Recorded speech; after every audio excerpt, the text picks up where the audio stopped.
I'm excited. I've been looking forward to watching this. It's Tuesday. We are on our way for the first time. We're in the Uber right now with all our stuff. By now, you guys have probably seen the tweet that we're going to be filming today. I wrote a couple of days ago and was hoping Ian would be fine with it. A little nervous to see how they respond to us being there. This is really unprecedented for not just us, but them as well. They've never let anybody have the access we're going to have. We're hoping they're going to take us behind the scenes. We'll have to sign NDAs because obviously they'll be working on late Dragonflight stuff and maybe even the next expansion as well. So one of the things is we noticed maybe a little nerves getting closer with the people we're going to be interviewing. They're not trained to be in front of camera and they might be a little worried about what some people might say with such long form discussions as we're having. But honestly, the conversations we've had in the last day or so, everyone seems really excited to do this and to... That's a fair point, I think, and that's something that, like, Naoki Yoshida has done 74 live letters, so 74 long format discussions on his game, not to mention hundreds and hundreds of interviews. You know, I think that, like, that's a very fair point that when you see some clumsiness around, like, the Guild Wars team, they seem to legitimately be happy with what they're doing, and they want to share the information, or there's some weird stuff with how, like, Steven does with Ashes or with Ian, like, they're not trained to be on camera, and it shouldn't be the primary focus when looking at somebody's resume for these jobs. That shouldn't be the goal. And so it does tend to make them really clumsy. And if you give somebody a chance to ask really detailed questions over a long format, the odds of them saying something that doesn't represent the organization stance or doesn't represent all of the context would be really easy. Show the change that's happened at Blizzard, which is our role right now, is what has changed, what happened. We know what happened, all the allegations. The Shadowlands not doing very well, and their previous expansions kind of going in a downhill trend, and now they seem to have changed their entire philosophy.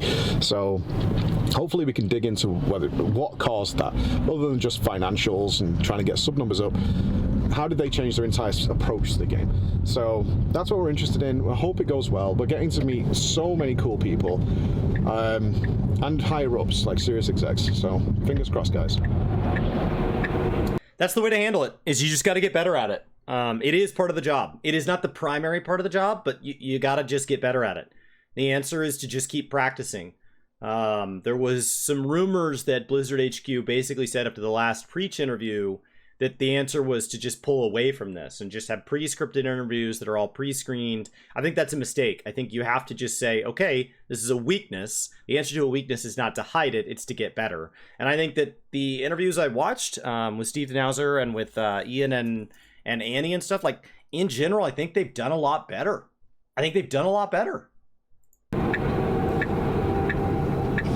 On tenterhooks. The sheer number of cases that came out at that point, I was like, oh my God. I just want to be hype about it again. We're missing something big here, and we're failing. Time to give up on World of Warcraft.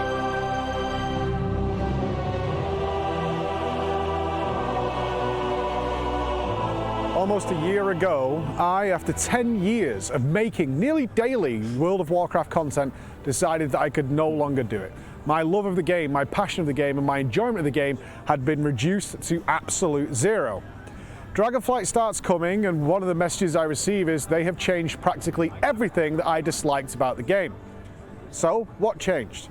Blizzard suffered through heavy issues during COVID-19 and then a spate of sexual allegations and lawsuits which entirely disrupted the upper management.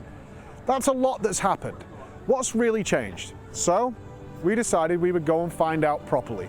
If I was going to play this game again, enjoy this game, and make content for this game again, I need to know the real truth. So we sent a message to Blizzard.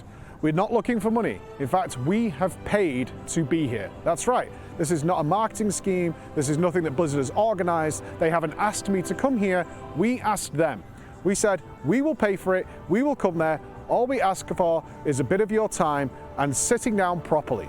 Over the years, I've done several interviews with Blizzard employees from the top brass, but always under limitations. Being in front of a live Twitch stream, being in front of prepared questions or general guidelines of the things we're going to talk about. And I don't want any of that today. And Blizzard said yes. They said, absolutely. We will give you a week on our campus. We will give you unprecedented, unfiltered access to our facilities and to what is going on. So as you can see, guys, I am here. I am standing on the Blizzard campus in front of the famous orc statue, and I have been and met absolutely everybody. Let's go on this journey and find out what the real truth is. First of all, let's sit down with two of the big guns. You probably haven't seen these outside of major announcements and don't know who they are, but they are very, very, very big deals. First, we're going to sit down with Holly Longdale. Holly joined in 2020 to take over the Classic team. She has so much MMO experience, it's ridiculous. She spent nearly 10 years alone on EverQuest II getting their Classic game up and running, and she's now the Vice President of all of World of Warcraft. With her, John Haidt. John's been in the game since 1993. He's worked on video game franchises you guys probably love, like God of War, Command & Conquer Red Alert. He literally, and I mean this, wrote the book on how to create video games. He was a professor for years and joined the World of Warcraft team in 2011. He is now in charge of Warcraft, not just World of Warcraft, all of Warcraft. I couldn't miss the opportunity while I had these two here to find out how Classic came about and how it's probably influencing Dragonflight. I mean, Classic seems to have been a runaway success. Like the meme of it being, you think you want it, but you don't. Yeah. And now it's like, oh, we want it. We thought you didn't, but you did. yeah, you did. Yeah. I mean, how was that decision come to at the time? Like, what made the change there with that? That we actually made Classic? Yeah, that you were like, okay, they keep asking, we're going to do it. Honestly, yeah, we didn't think it was going to be financially even necessarily a great decision as much as it was our fans are really asking for this. Some of our most devoted fans are asking for this. And it really was. When we say it was a love letter, it was a love letter. We justified it in the, hey, we do this. It's going to make our fans super happy. And, we're going to learn a lot in the process. But, I mean, come on. How many games have gone back and recreated that? And I did that on God of War, right? Yep. God of War 1 and 2 and up-resed them. But the game's still live, it's like you can still play those areas in modern. So going back and recreating that original experience, I don't think that's ever been done before. I mean, RuneScape's tried, old school RuneScape but they had to accept a lot of changes. That's why I'm here with doing our EverQuest Classic servers. This WoW is a whole different animal. Yeah. What challenges did you meet then that you weren't expecting, I guess? With Classic? Yeah, for sure. Numbers. Just vast. Just the sheer amount of people playing it. Numbers, yeah. And players never do what you expect them to, like ever. That's like every MMO lesson ever, right? Is they're like ants, they just crawl across the planet. But that's one of the beauties of it is, they were in a unique spot. They say other games haven't done this, but very few other games are live service games that are this old, that still have a big backing. In addition to that did not design replayability. Games like Guild Wars 2 will never have to do this because the replayability was baked in from day one. So they've gone back and added their Living Season 1, and that was a big deal because it was one of the only gaps. So, they kind of created a unique thing where it's a long-running game with a constantly updating game that, in Cataclysm, drastically shifted some of its vanilla content. And so the Burning Crusade and the Wrath of the Lich King, like the way raids age, the way zones age, WoW is the only game with this much content in it that also leaves all that content behind. I think WoW has more content in it than any other video game in the world, but any game that even comes close are other MMOs. Final Fantasy XIV, Guild Wars 2, and so on. And those games have replayability baked into their core DNA. WoW doesn't. So, yes, they're saying, who else has done this? But, who else has had to? Re-exploring and relearning, Classic, even as much time and effort is spent in the archaeology of, does it match what the original game was like? But when players interact with it now, the skill that they have, the knowledge, that some of them have done it before, all these really interesting little edge cases and stuff that they find, and it's a day-to-day, wow, look what they figured out. Yeah. It was based on... Did you expect it to just be like, everyone's going to play it for like a month? Yeah. Was that your expectation? Kind of. I mean, I remember our original estimates, and it was kind of funny because we totally underestimated the number of realms we were going to have. And I can remember, like, arguing with one of our regions, it was like very conservative and like, we're only going to need this. And we'd flown out there and we're like, no, we think based on our estimates in North America, you're probably going to want to have more than that within, and, God bless the classic team, but like literally within weeks, they had to spin up 10 times our estimate. Yeah. Almost like the original WoW. To handle it. Yeah. It's almost like you recreate that back-end experience. Except we had the technology this time. Then it was like, we don't have the hardware. What do we do? I don't know. Go up to fries. Literally belt strapping things together. Plug it in. Go. But it's been... I'm curious what you guys have learned from that, from what the players are doing in Classic that's now coming into the retail game. Like, you were like, yeah, we should bring that into the retail. You're seeing it, yeah. I mean, that's the exciting thing is Classic brought back these conversations about talent trees, like revamping talents. How much do you love spending your points and experimenting with your class? Or if this is all I wanted. I just wanted WoW to be WoW. Stop trying to reinvent the MMO. Like, you have a good game. Just make that game. Let WoW be WoW. Like, that's what I'm excited about Dragonflight. Is that my friends that are getting back in were like, I don't know, it just looks like another WoW. And to me, like, that's the point. That's all I wanted. And the more I talk to them about that, I literally have multiple of those friends that are now, like, their subscription's active. They're back. Because they're like, well, I hadn't thought of it like that. Like, WoW is best when it's just being WoW. Stop trying to come up with some new, wouldn't it be cool if, like, the loot could randomly upgrade within, like, a system of, like, stop laying systems on systems on systems and just let WoW get back to its very, very basics.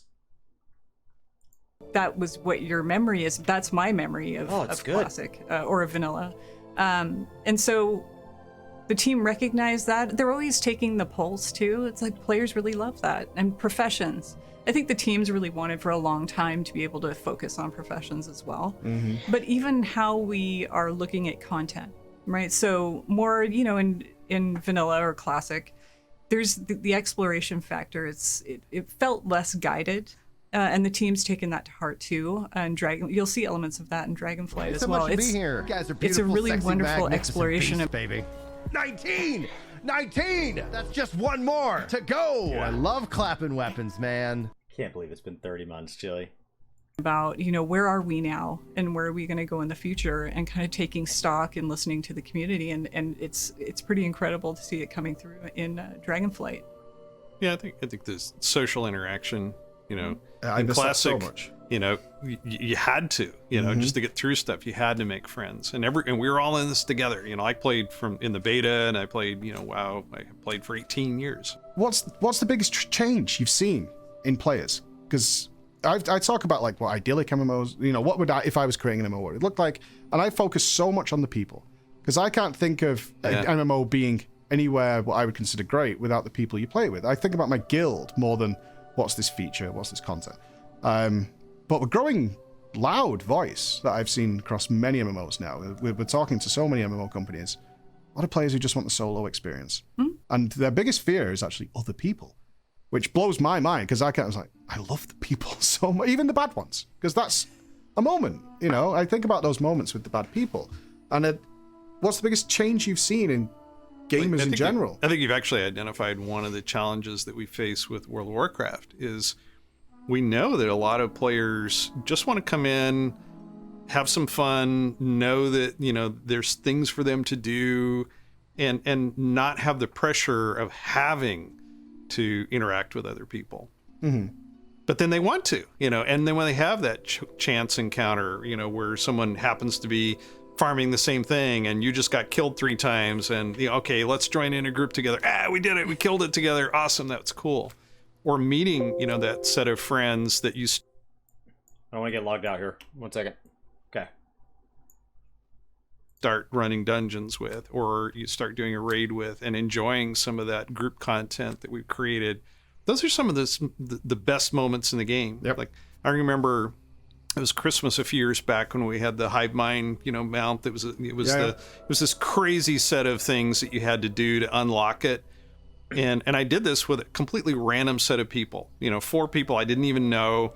We went through all of it. I had all the monocles. We got this thing, and we were all like high-fiving each other. And I got to put them on my friends list. And I actually kept in contact with the one for a couple months after that. Yeah. But those moments are so cool. And I think, we try to have experiences like that, where you no pressure, you can play by yourself if you want to. And I think there's something actually kind of comforting knowing that while I'm wandering around doing my solo thing, working on one of my alts or whatever, that there's thousands of other people around there, and I can see them doing their thing. And I think that's a really fun part of the game. It reminds me that I'm not just doing this all by myself.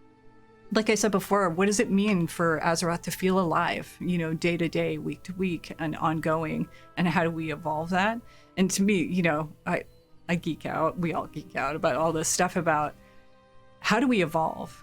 We are committed to WoW evolving and delivering more for players and being mindful of the community. So when you're talking about how gamers have changed, we have people like you, people we are a living, breathing community, not just in Azeroth, but outside it as well. And really, advancing our thinking about what does it mean for all of us as a community around World of Warcraft. So we're thinking really big, and then also, what's going to bring players along, week to week, month to month, and make sure that, we're serving our community who want to live there. This is why this trip is so important. Sitting down with these guys, finding out how Classic came about and how it's going to influence Dragonflight, so amazing. But one of the things I'm worried about with coming here is I actually don't know how everybody plays World of Warcraft. I think back to my day to day, from vanilla all the way up until the end, and the sheer amount of mandatory content that has been added to the game over the years has just grown exponentially, including several systems which are just infinite in time.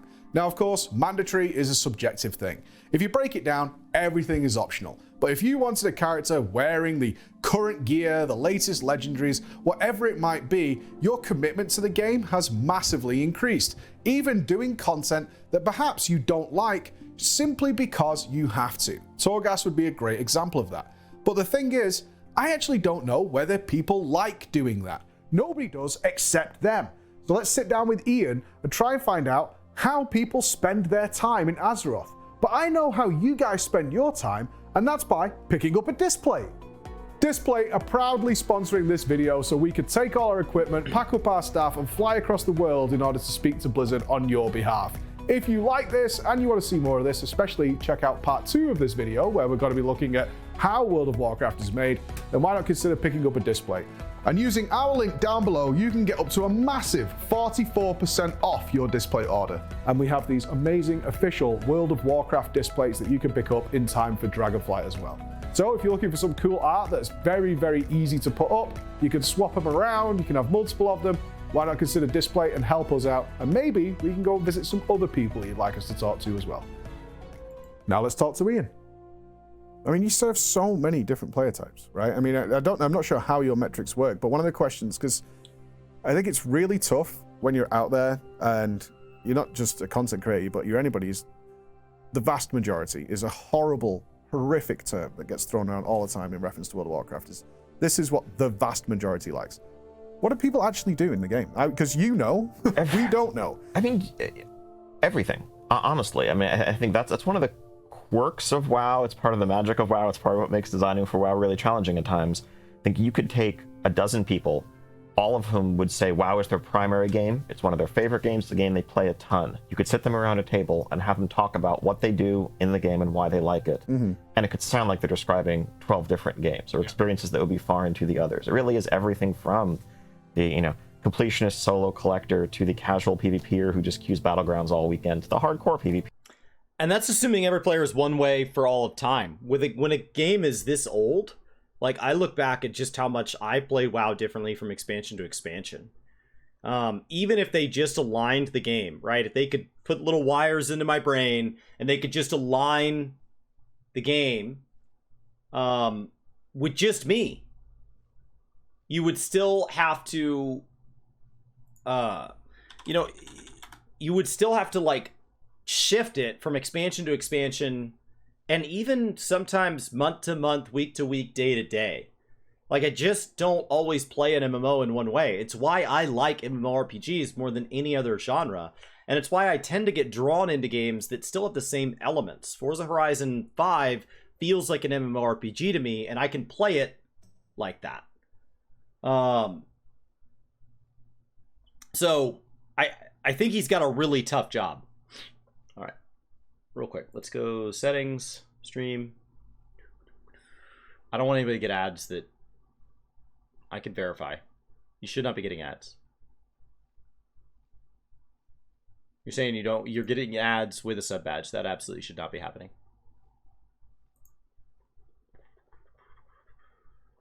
Ad-free viewing, right here.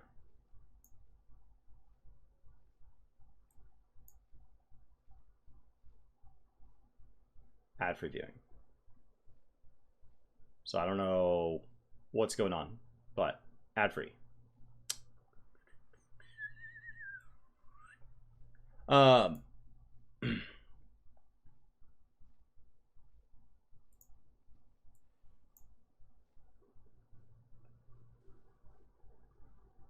So, all right. So I think Ian has a really hard job. When you're talking about designing a game like this that has to anticipate how people change, how the games change, that's hard. Because ultimately I want that same core WoW experience, but like I don't want it to be literally the same. And it's like, well, how much change is the right amount of change? Well, don't worry. We'll tell you if you get it wrong. Here who wants to push high rating to the Mythic Plus focus player, to the casual raider, to the hardcore raider, to everything in between, and then all the different Venn diagram overlaps. And all of those people are World of Warcraft players. Yeah. And it's and I think the world is, again, as I said earlier, richer because it has all of them in it. But a challenge is, yeah, there is no majority, so to speak. It's a collection of many minorities, each of whom have different and sometimes competing interests. Yeah. And I think that's part of the challenge when it comes to listening, addressing feedback. I think, often the two are a little bit conflated, where hearing feedback should mean, in the eyes of players, and understandably so, well, do what I say. I told you I don't like this. We told you we don't like this, and you didn't change it. Therefore, you're clearly not listening. Especially if that person believes they're a reasonable person. I'm a reasonable person, and I think you're incorrect. So, and they are, and they are a reasonable person, and I think it's totally reasonable to want to advocate for the game that you want to play and the play style that you favor. And it's our job to take everybody's concerns into account. It's not a player's concern to take other people's happiness into their account when playing a game. They just want what's going to make it the most fun for them. Mm-hmm. And so, I think the challenge comes where sometimes those desires are directly conflicting. Where, Got an example? Yeah, I mean, I think rewards are a clear case. I'd love to get into this with you. Yeah, right. It's basically the people who want to do a thing and don't see any value in it and want it to be more rewarding, versus the people who don't want to be forced to do the thing and want it to stay not rewarding at all. Or, should PvE gear have any... Rewards are a hard one because you don't want to do something and get nothing. But if the reward is good, you might play a piece of content that you don't enjoy to get to the reward. And even then, that's not all black and white. If I get pushed into a piece of content that makes me better or ends up making it fun along the way, I don't even resent that I'm being put into that role. I end up being thankful that they forced me out of my comfort zone. So, and then even if they give me what I want and then I get the reward, sometimes then I think it's boring, or I wish that it would continue past the reward. And I'm like, yeah, I like it, but now that the reward's ended, I guess I'm done. So even within the, I want there to be a reward, but I don't want to feel obligated to the reward, even then there's left and right within both of those. Any place in PvP, or vice versa.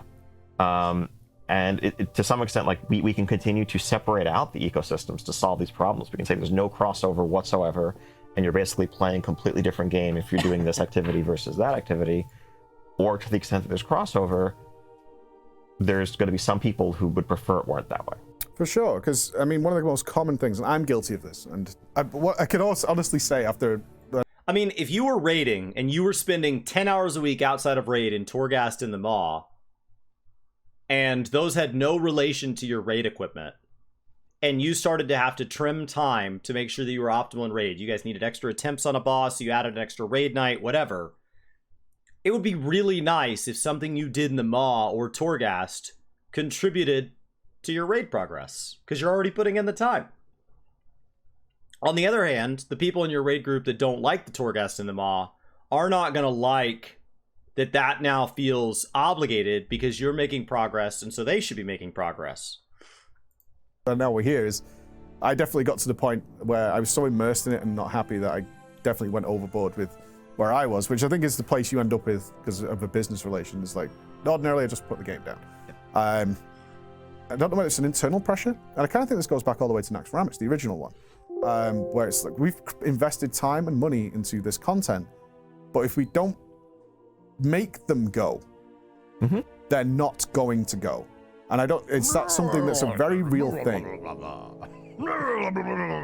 Ryan, what server are you on?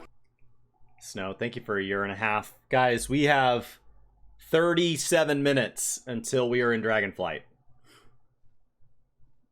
I think it is a real thing. I think make is maybe too strong a word, but if we don't incentivize it, if we don't make it feel like you are progressing in some way as a result of it, then yeah, people probably won't do it. But I think if we made a zone full of awesome quests that literally offered no rewards, as a hypothetical, right?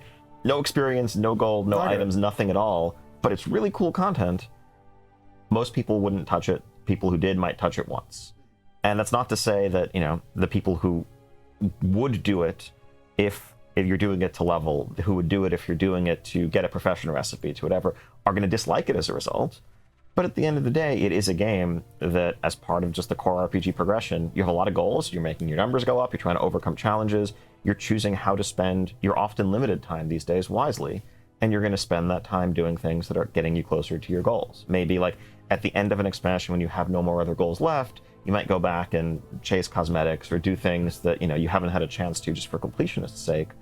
But those feel like lost opportunities when there's something out there that has potential that's just underutilized. Yeah, so where do you draw the line then in being incentivizing it via power?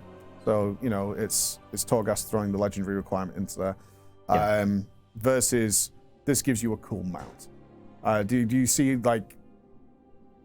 a distinct difference in participation? I think it's a great way to have a pyramid where the best gear is only required to do the best content. But if you want to be in the second best gear, you get more options. And if you want to be in the third gear, you want to be more options. And so, like, I really personally like that Final Fantasy XIV's Relic is good enough to clear Savage, but is not the best weapon. That way, the people who really want the best weapon can ignore the Relic, but the people who have the Relic feel like they're rewarded on their journey, and the people who have the Relic and don't want to chase the best weapon feel that they're strong enough. I think crafted gear is another great way to say, let's build crafted gear that's good enough. Let's not build crafted gear that's now the best. And so if there is gear tied to PvP in a game, some games don't do that, like Final Fantasy XIV. Some games do that.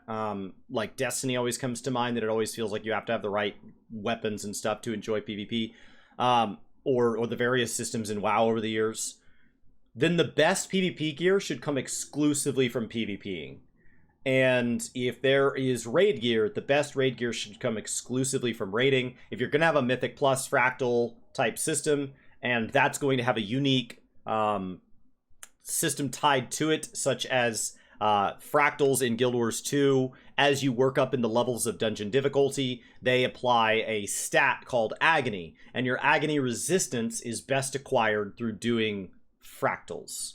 And so I like when a system says, your progress elsewhere gets you in the door. So because you played the game elsewhere, you're not starting from 0, you're starting somewhere above 0. But ultimately, if you want to master this system, you're going to have to spend time in this system. Because it's like, oh, they'll just look at it. And I guess a good example of this would actually be challenge modes. And I don't know if you know the participation rates there, which were purely cosmetic rewards, right? That's all that challenge modes gave you, was just a transmog. And did that come across as perhaps a failure? Because not enough people did it? I don't think challenge modes were a failure, no. Their participation was overall quite low. It got a bit better. I want to say, if I remember, towards the end of Mists, I think we added a decent chunk of Valor for doing challenge mode runs that helped, like, it helped justify it to people who were just looking to cap their Valor for the week. They could at least work towards something else at the same time. But it wasn't seen as a failure, because I think it also, as someone who worked very directly on challenge modes, 10 years ago, it wasn't 30 people laboring to make this thing. It was, let's try an extra difficulty, let's add an extra overlay on the content we're already making, and for the people who got a lot of value out of it, and a lot of enjoyment out of it, that felt well worth what we put into it. But I think, yeah, you're correct. When we're looking at a major expansion feature like a Torghast, if that were only used by as many people as did Mist challenge modes, that would have been seen as a significant failure. It's like, we put a ton of time, design resources, engineering, art, iteration into this. If only 8% of our players did it, well then we should really, we should have just put those resources into something else that 90% of our players were going to do, because we would have made more of our players happy. At the end of the day, like... But is completion percentage really the best metric? Like, if you put 100 dishes out on a buffet, and so each person only eats 3 on average, should you really trim the entire thing back to just the 3 most popular dishes? My local grocery store, I don't eat dairy, and so my local grocery store stocks a non-dairy yogurt, and they only stock it in strawberry. Now, maybe the analytics say that strawberry is the best-selling one, but, like, just because it's the best-selling one, am I obligated to have strawberry? Even if strawberry is my favorite flavor, I don't want strawberry every single morning for the rest of my life. So having things like challenge modes offer variety, just because, like, I didn't get my challenge mode transmogs, but I can tell stories about people in my friend group that did, and how fondly they talk about it. I never spent enough time in it because I had too many other goals, and I was fading out of the game at the time. I was burning out. But I think it still had value. Mythic would be a huge example. What percentage of players even clear Mythic raids? Especially within, like, the majority of the life cycle. Like, if you could go track through buying clears, and so you could lower that number even more, what percentage of players clear Mythic raids? Like, I just don't know that clear rate should be your... Like, we should just lop the top off of every mountain because most people don't climb all the way to the peak. That's the challenge we're trying to solve. It's, we have a finite team, even as we grow, even as we hire, we have this many, person hours of work that can be done this year. How do we deploy those? How do we allocate those in the way that's going to make the most fun for the most players? Well, one of the things in Dragonflight that's changing is because obviously part of what I would consider the failure of Torghast is that people felt... I know that one of the reasons I stopped playing was I'd log on to my alt, and it was like, okay, I kind of need to farm a legendary, I kind of need to conduits, I kind of need to do this. And as somebody, as I'm sure you're aware, I was a huge champion of Torghast. Like, I had a great interview with Morgan about Torghast, and then a lot of it changed. And I was like, this is just killing my soul. It made me very unhappy. It's like, where do you then... Is that just a case of looking at alt-friendliness for that? Or is this in Dragonflight where... Account-wide would have been brilliant. Because account-wide would have said... so I had some friends that played Hunter, and they said Hunter wasn't that fun. And yet I had some friends that played Priest, and, like, there was some ridiculous things that Priest could do. So the idea that you could not make progress on Torghast by swapping... Screw even that, like, oh, I have a raid alt. Forget that. Say, oh, I raid on a warrior and as a paladin. No. Literally just, I raid as a paladin, and I want to make my Torghast progress not as a paladin. This is something where games that have single characters, like New World and Final Fantasy XIV, really shine, because alt-friendliness is kind of baked in. As opposed to games like Guild Wars and World of Warcraft, where you have alternate characters and you have to decide how to tackle what's account-wide and what's not. Torghast would have been a lot less punishing if it was clear some Torghast every week anywhere on your account. And then maybe they could have seen, okay, it seems like people are gravitating to clearing Torghast on druids, even though we can see that those characters are raiding not on druids. And that would have helped them, A, offer more options of how to engage in that as the player base, and B, seen like, well, what's really the problem with Torghast? Do people just not engage because it's the same thing every week? Or do they not engage because their particular class isn't in there? It did change a lot from what it was in like the PTR to what ended up rolling out. But also just the fact that anybody who wanted to maintain multiple characters across multiple covenants had a ridiculous amount of stuff to do. And the idea that you should have to PvP, Mythic Plus, Raid, Torghast, and the Maw on every character that you want to do those systems with, even if it's, oh, well, I have this casual raid group that I do some Mythic Plus with on this character, and then I have my hardcore raid group on this character, and I now have to do all of those things twice. You actually completely smashed this out of the park.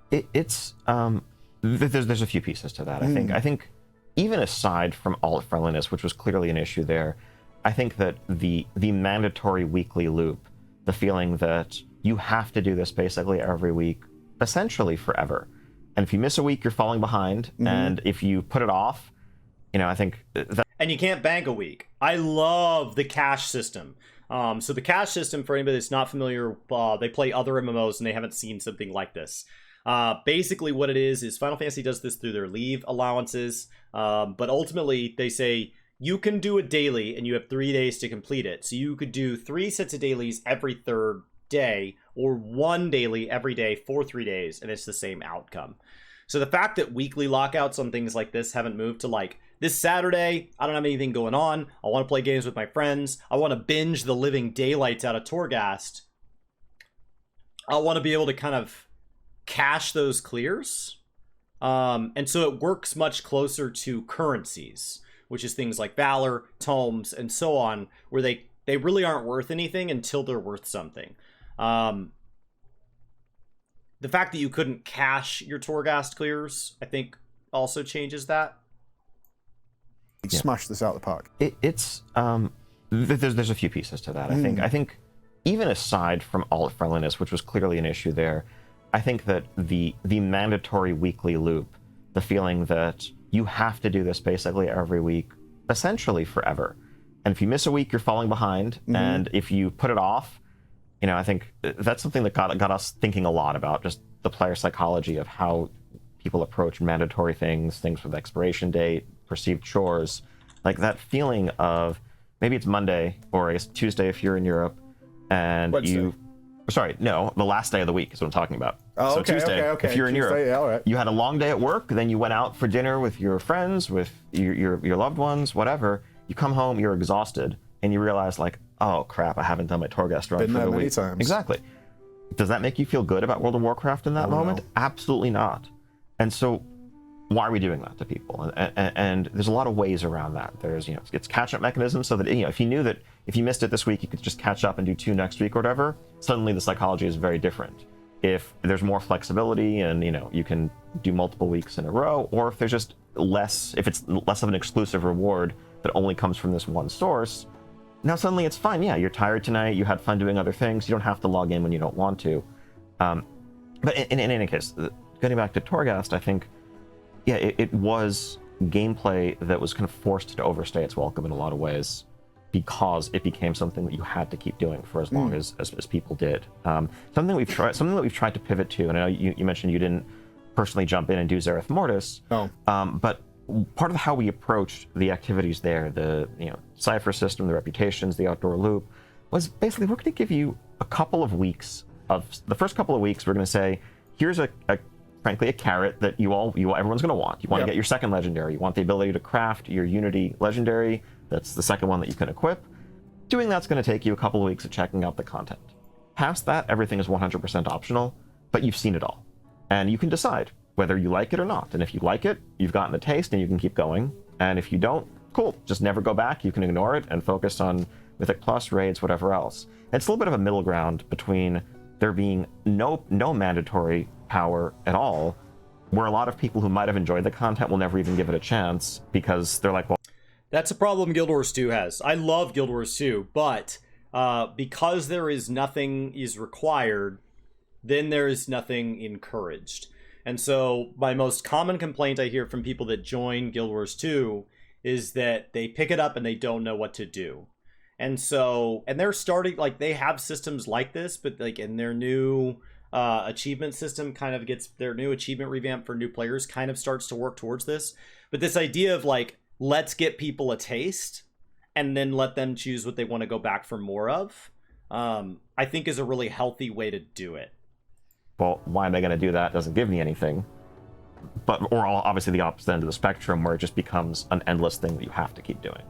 You've taken a pretty hard stance at this. For my playtesting of Dragonflight, this has now become almost a core value of Blizzard going forward, or seemingly, but obviously we're here to talk about it today, is like, just no more of that. No more mandatory stuff. And is there like an internal fear then? It's like, are we making stuff now that people aren't going to check out? And are we actually okay with that? Because a lot of games now are going with a more drop-in, drop-out style, and they're still maintaining a sub. Is that something, I mean, this is a risky move you're making in Dragonflight, I think, internally. I think, so, the concept of mandatory, I do think only applies to a certain portion of the player base. I think it's certainly, you know, high-end competitive players, if there's any advantage that they can get, they have to get it. Well understood. But I think some of what we're also moving away from that lets us, like, systems like Renown or Outdoor World Loop, they have powerful rewards from them. You can make, you know, this profession crafting reagents at the end of a Renown tracks that will let you make 402 plus gear that is heroic raid quality. There are other, you know, profession recipes and other things that people will look at and want, but the Mythic Raider who's looking to, you know, push for the Hall of Fame isn't going to look at any of those things and say, oh no, this stuff I need from this that I can't get elsewhere, therefore I have to do it. Yeah. And some of that is just a product of moving away from the auxiliary, so-called borrowed power alternate advancement systems that we had in the last few expansions. Item level is kind of the simple universal reward. Item level is power, but it's fungible. You can get it from other sources, and it's only as valuable as how it compares to the other stuff you have access to, as opposed to artifact power, essences for your Heart of Azeroth, conduits, all those other things, where it didn't matter how high your eye level was from other content, you had to do this because it was additive. Mm-hmm. But they were great things, though. Like, it was always the acquisition that was the problem. Like, the actual result was great. I just don't want to farm 50,000 honor in Battlegrounds, you know? Like, the actual system itself, and Azerite Armor in particular is one that I'm deeply upset about, because I genuinely thought item level is something, and again, it's personal bias, I have no issue with Mr. Does His World Quest having the same item level as Mythic Raider. But Azerite Armor seemed to perhaps open the door to be like, well, we can tailor this now to world questing and your experience. We can do it for PvP. We can do it for Mythic Plus, make 5-man more fun things. It didn't go that way, unfortunately. You know, it was kind of the set bonuses throughout there. But now you are upping the rewards from Mythic Plus, giving those guys an actual appeasing people like JB, so we can actually stop raiding for the most part. And is that something that's also changing long term, or is there still an idea of, if you're not raiding or doing high-end Mythic Plus or high-end PvP, you should still be a bit lower? I think there's definitely a little bit of still a spectrum there. Eye level, you know, is if you want 415, 421 type gear in Dragonflight, you're going to need to do high-end PvP, high-end raiding, high-end Mythic Plus. Mm-hmm. We do want outdoor play and certainly professions to be able to push farther into that track than they ever have before. I think at times in the past it's felt like if you were a solo player, well, you kind of capped out at maybe you could get a couple of normal mode raid pieces, and otherwise you were like 30 eye levels behind the Mythic Raider. That's, I think, too large a gap, and something we'd like to close. And that's, you know, really speaking, getting back to some of the earlier conversation about player groups and silent majorities and so forth. You know, we do feel like we have underserved the just solo outdoor focused player who chooses to spend tons and tons of time in World of Warcraft over the years, and they care about progression too. Yep.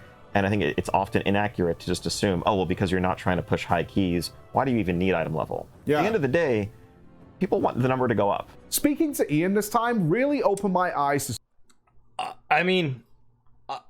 The number of requirements necessary to keep my item level high, my item level ended up sliding so far behind that it was easier to just not engage in Shadowlands content altogether. So then I wanted to just go play things that weren't Shadowlands. And there is something really amazing about a game being so large that I can go spend time in other zones doing other things, and I can be part of this large community is great, but like that would be 2 full expansions in a row where I spend 18 months out of a 2-year cycle, minus the fact that I did quit Shadowlands briefly for other reasons outside of game, outside of Azeroth. But like, had I played all the way through, I would have spent 2 full expansions not focused on the core expansion experience. And that seems unhealthy. That doesn't seem long-term maintainable. Some things, and probably something that you guys have been guilty of as much as me. Why don't the devs listen to us? I spent months, years of my life shouting from the rooftops about things that I considered to be obvious problems, and in many cases did turn out to be. So why is that not getting back to them? Well, it turns out it is. A lot more than you guys probably realize. I spent the entire week with the communications team. Those were the guys who were guiding us around, and they were absolutely incredible. But one of the things they really stressed to us is how much on a weekly basis they gather as much information as possible from the community, reading forums, subreddits, everything, watching videos, and feed that back directly to the people in charge. Some of you might scoff that no they don't, but to clarify this, we spoke to Josh Allen, aka Law. He was with Blizzard for 9 years on the communication team itself, has no reason to lie, and the only reason he left Blizzard was because such a large advancement in his career came up elsewhere. Well, that's one thing we learned from the current community manager team is like, I was like, what is your day-to-day job then? And we're like, well, we get like the patch notes and we sift through those for things that are relevant because a lot of them are like bullshit data side things that nobody cares about. And then we put them out to the public. But another part of it is we basically read forums a lot and we gather all that feedback and then we present that to the relevant people to say, this is the kind of community feel right now. Did you feel like you had to filter that for like what's relevant, what's not? Yeah, I mean, there was a significant portion of my time at Blizzard where developer communications was my job. And then my job got reconfigured into being more influencer focused, and everyone was like, why does Lore hate us now? He doesn't talk on the forums anymore. I'm like, well, yes, that's because it's not my job anymore. I'm no longer doing that specific task. There are other people doing that task. Go listen to them. Yeah, there was a lot of that general job and position is not even so much filtering as, I guess, distilling is how I would put it. Make sure it goes to the right place. Yeah, make sure it goes to the right place. Make sure that, because a lot of times people will say one thing and what they actually mean is kind of something else. Like, they still mean what they say, obviously, but if it's like, wow, I really hate, like Torghast was a great example where people were like, they really, really loved Torghast in early beta. Same. And then when it came out, they were like, wow, I hate Torghast so much. And the takeaway from that was, okay, what changed? And what changed was rewards were added to it. And so then it became a both, task. right? They took rewards out because they had gear and stuff in it originally. It was, yeah. It got silly. They took all that out and then they just made you do it for legendaries, which was a complete like 180 on what it originally was. That's what I mean, though. Is like, it's the sort of thing where if Torghast had just remained as like a fun thing that you could go do when you felt, even if it always had like benthic or something tied to it, where like you could always use it as a source of gear, I don't think it would have pissed people off to that degree. I think the legendary thing was like so against what it was originally presented as. Felt like it. I think a lot of people would have enjoyed it because they didn't feel obligated to do it. Mm-hmm. But as soon as you add that obligation, that was the point where it became a chore for people, and it became Torghast at that point. And so that was the sort of thing that like we would look at that sort of feedback and we'd be like, okay, yes, everyone's saying they don't like Torghast, but the majority of the reason we can tell from reading all these different things, and like obviously there's a variety of opinions as well, so it's always a matter of like what are the biggest pain points to be discovered, because like occasionally there were some people just like, I don't like the way the Ghost Boys look. I'm like, okay, well that's valid opinion. You're allowed to not like the Ghosty Boys, but that's not what I'm going to take to the development team as like a priority issue that needs fixing. Yeah.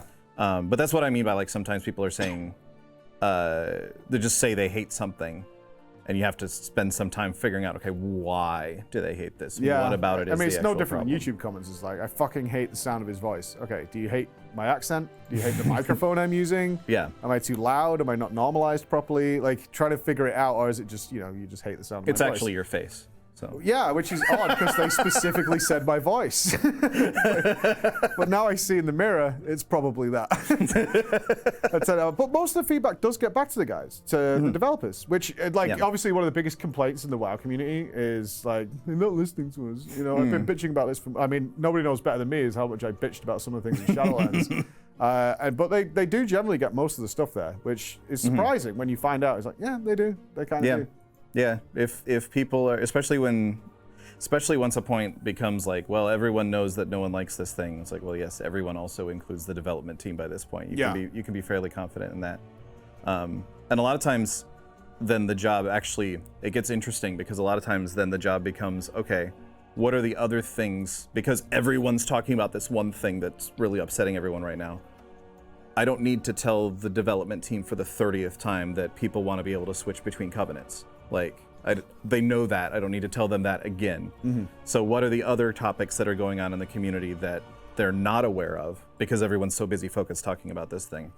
And so making sure that those other bits of feedback and those other smaller conversations still make it to the development team. And that's not like trying to like distract them from the more important conversation or anything. It's just that work doesn't need to be done.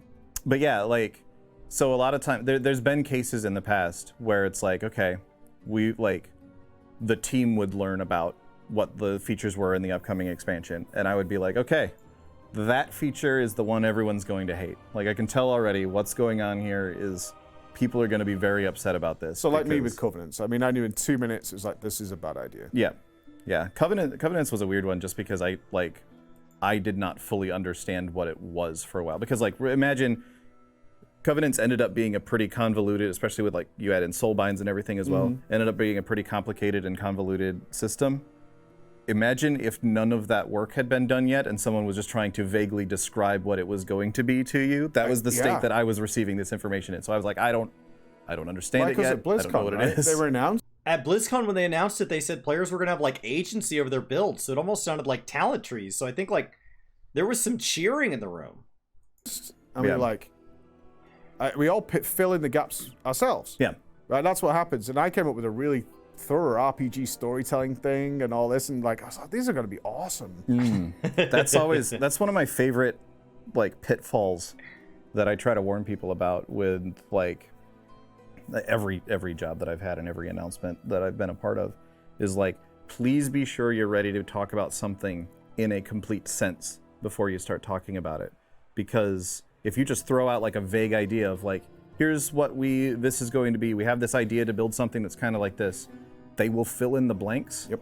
And they will either, if they're feeling negative, they will fill in the blanks with all negative things about how this is going to be the worst thing that they've ever experienced, and thus they will hate your thing before you've even made it, or they will build it up to be this amazing, like huge, groundbreaking thing like Island Expeditions. This happened with Island Expeditions in BFA, where everyone was like, oh my god, we're going to go to all these islands, and it's going to be like this really cool, like, PvE, but kind of PvP-ish sort of thing, and that's going to be great, and we're unearthing these artifacts, and we're finding all this cool stuff. And then we're like, wait, this is just a thing that you queue for that's like... That gives you artifact power really quick. It's just scenarios again? Like, yeah, kind of. And they've sold that as... I think Garrisons is probably the worst situation ever, because Garrisons, they were like, you're going to get to build it, and immediately the impression you get is, I'm going to get to customize this shit. I'm going to, like, as an old school classic raider, I'm going to have like Onyxia and Nefarian's heads like facing each other, and then I'm going to be able to have the tail around the building, you know, I'm going to customize it. And then when we got it, it was like, well, somebody has a stables here and someone has a stables here. And that's kind of the limit of your customization that you're going to get. Yeah. Pretty common. 14 does this as well. Island Sanctuaries was the big one most recently, but when they partially release information, we either set expectations so high that it's doomed to fail, or we build up so much hate for it that it's doomed to fail. It's really hard to ride that line in between.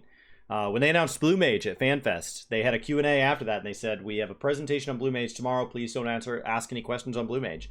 And somebody still did, because everybody had a bunch of questions. Even knowing that we were less than 24 hours from getting information, it was hard. Yeah, that's also why I think it's important to, like, have started building something before you start talking about it too much. Like, just the nature of software and game development, especially at on a team the size of the World of Warcraft team, means that until you've built most of it, you kind of don't know what it is yet. So now we know. Our feedback on streams, forums, YouTube, whatever, it all gets back to the devs on a pretty much weekly basis. And we're going to hear far more from Josh in his own interview we'll be uploading a little bit after this goes out. I found out why things don't change. Because you guys probably have the same question, right? We're moaning about it, we're complaining about it. Why is this feature not being iterated on, developed in some way? Suggestions we're putting forward not happening. This is when I learned about modular design. Modular design is a system that's been in place for a really long time and is going to be changing. In order to find out more about this idea, we're not only going to sit down with Ian again, but we're going to sit down with Tina Wang, who's the Associate Art Director of World of Warcraft, and Morgan Day, the Associate Game Director. Over the years, you guys have fell into a habit of almost cannibalizing your own game with every patch. Yeah. Which felt very wasteful. Like, I can't imagine the R&D that went into some of these systems. Dungeons, I mean, if you go back to Kata, it was like, and Wrath. Every time the TOC came out, right, every other dungeon's irrelevant now. No point in doing it. And the same with raids, and obviously there's arguments to and for linear raids. But Season 4, you've started to maybe consider, and we've actually seen this happen in a number of other MMOs recently, certainly the ones that are a decade plus, where they're like, we have a wealth of content that we've created over these years, and we've just left it. And there definitely seems to have been a lack of iteration in Blizzard's, like Garrisons. But Garrisons are remembered not fondly, unfortunately, but the premise is really good. It's just people like maybe a more cosmetic style than a practical solution. Warfronts. Yeah. How excited was the player base when Warfronts were announced? And unfortunately, it didn't go that way. The same with Island Expeditions. You know, we all watched the Sneaky Pete promise, and you're going to hate these guys, and they're going to interfere with you and stuff, and then part of the mandatory element was there. Yeah. But we can reel a list off here of huge systems, huge resources that are brought into the game, which have been left to like, okay, and class halls I would definitely put in here, which feel like such a waste.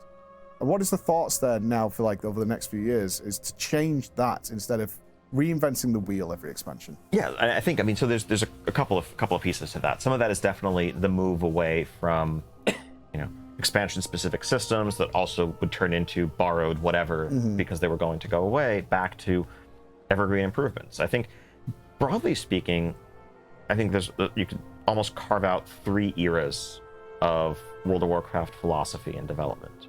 And I would say that the first era was from Classic all the way through Mists of Pandaria, where every expansion was adding extra layers, extra systems, new professions, new races, new classes, new things. And then we kind of reached, as we were coming up on almost 10 years at that point, a turning point, arguably a little bit of a crisis, as we were coming off like 2 expansions in a row. We'd had like 12 to 13 month final tiers, and just looking at like this infinite scalability, like this infinite exponential growth of like what it takes to make an expansion, both in terms of development, but also player facing complexity of like, how many systems do we have now? How just complicated is the game becoming? We're going to keep running this game for years and years and decades to come. Can we really just keep adding new permanent systems every couple of years forever? No. And so I think, that's what led to some of the class pruning philosophy that went into Warlords. It's what led it to kind of pulling back in some areas, but also the idea that we needed to be able to make things that were not permanent, that we could go deeper, focus them on a single expansion, have them be the hallmark of that expansion, but they weren't going to add to the ongoing complexity.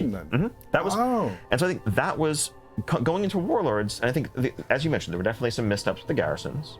Yeah. But I think, moving ahead into Legion, it was like, well, okay, obviously we don't want something that pulls you out of the world. The class hall in some loose ways with the mission table with some of its trappings and customization was a little bit of a successor to the garrison system. We wanted it to be a social space where you'd see all the other people of your class. And of course, that's where we also brought in, a power component to it, artifact power, and all those systems. And it's important to bear in mind that, we're planning a couple of expansions in advance. The development cycle of an expansion is quite lengthy, from initial conception to pre-production concepting, beginning to flesh things out. So we had, we knew what the feature set for Shadowlands was going to be well before Battle for Azeroth came out. Yeah. And so a lot of that was the ongoing outgrowth of like what seemed like a very successful experiment in Legion. Legion was very well received overall, very popular overall. People had nothing but praise for its systems. And so part of what, the team as a whole was thinking was like, okay, this is a great formula for a modern expansion. That I see the thought process now. What is our artifacts of the next expansion? What is, what are the things that are going to fill these holes that we're going to leave? Now, there are a few things that we were still blind to. I think first off was the initial excitement of like, oh my god, I no matter how much WoW I want to play, I can always keep progressing my character. This is awesome. I can log in on Saturdays and feel like I accomplished something, as opposed to the raid logging people were accustomed to in Warlords. That was energizing initially, but gave way to fatigue by the end of Legion, as we started to hear, complaints about AP grinding and the sense of like, okay, I can always be progressing my character. That means I always should be progressing my character. I don't have so you're time talking for about alts the and never-ending amount you can acquire. yes. Versus one thing that took away in BFA was that anything you did gave you AP. Yes, that continues. So I think, but I think again, a lot of the decisions about. But it was also that they doubled down. Like BFA felt like it needed more, did it not? Like, it feels like BFA, you needed so much. Maybe just because it wasn't new? I mean, it's really easy to just add more, add more. This is the stage that a game is in when it first comes out. It's the stage that New World's in. All new content is good. But, like, if you don't look out for the long term, if you add too much, it's really hard to pull back. What BFA was going to look like, we're already almost completely locked in for all intents and purposes before we started to learn the lessons from Legion.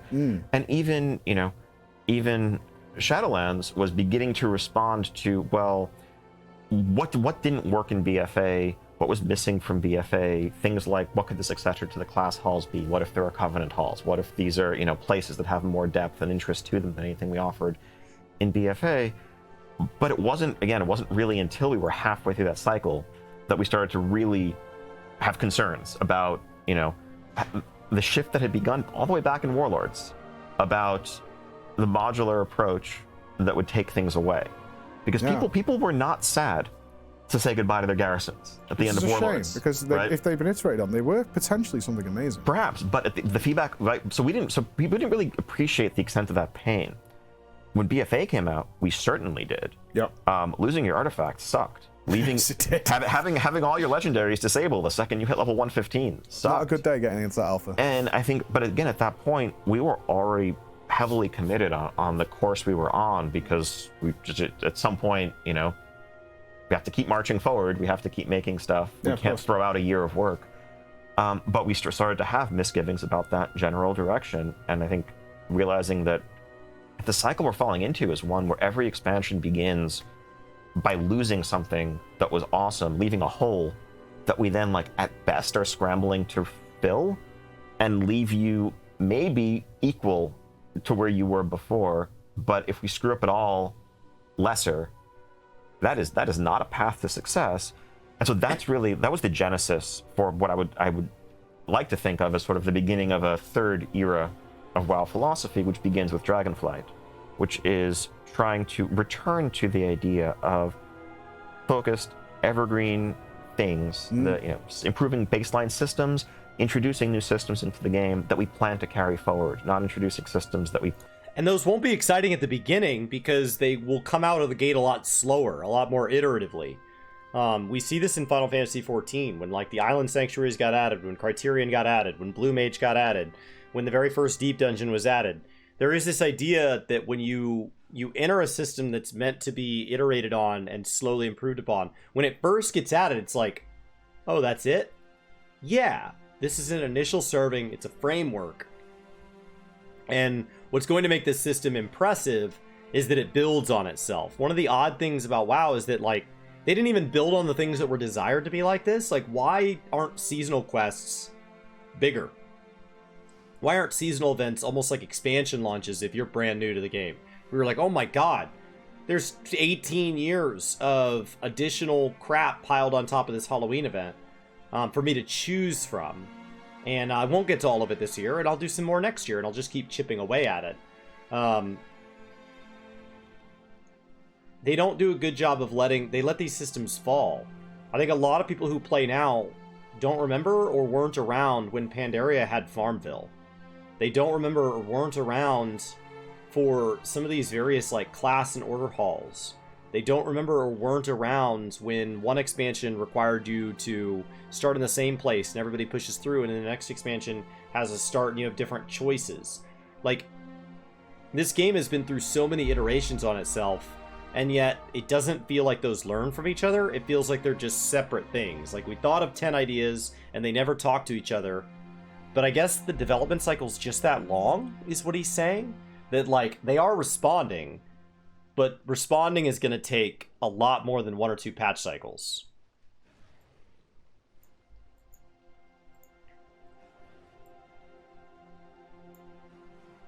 Plan to, throw away at the end of a year and a half or whatever.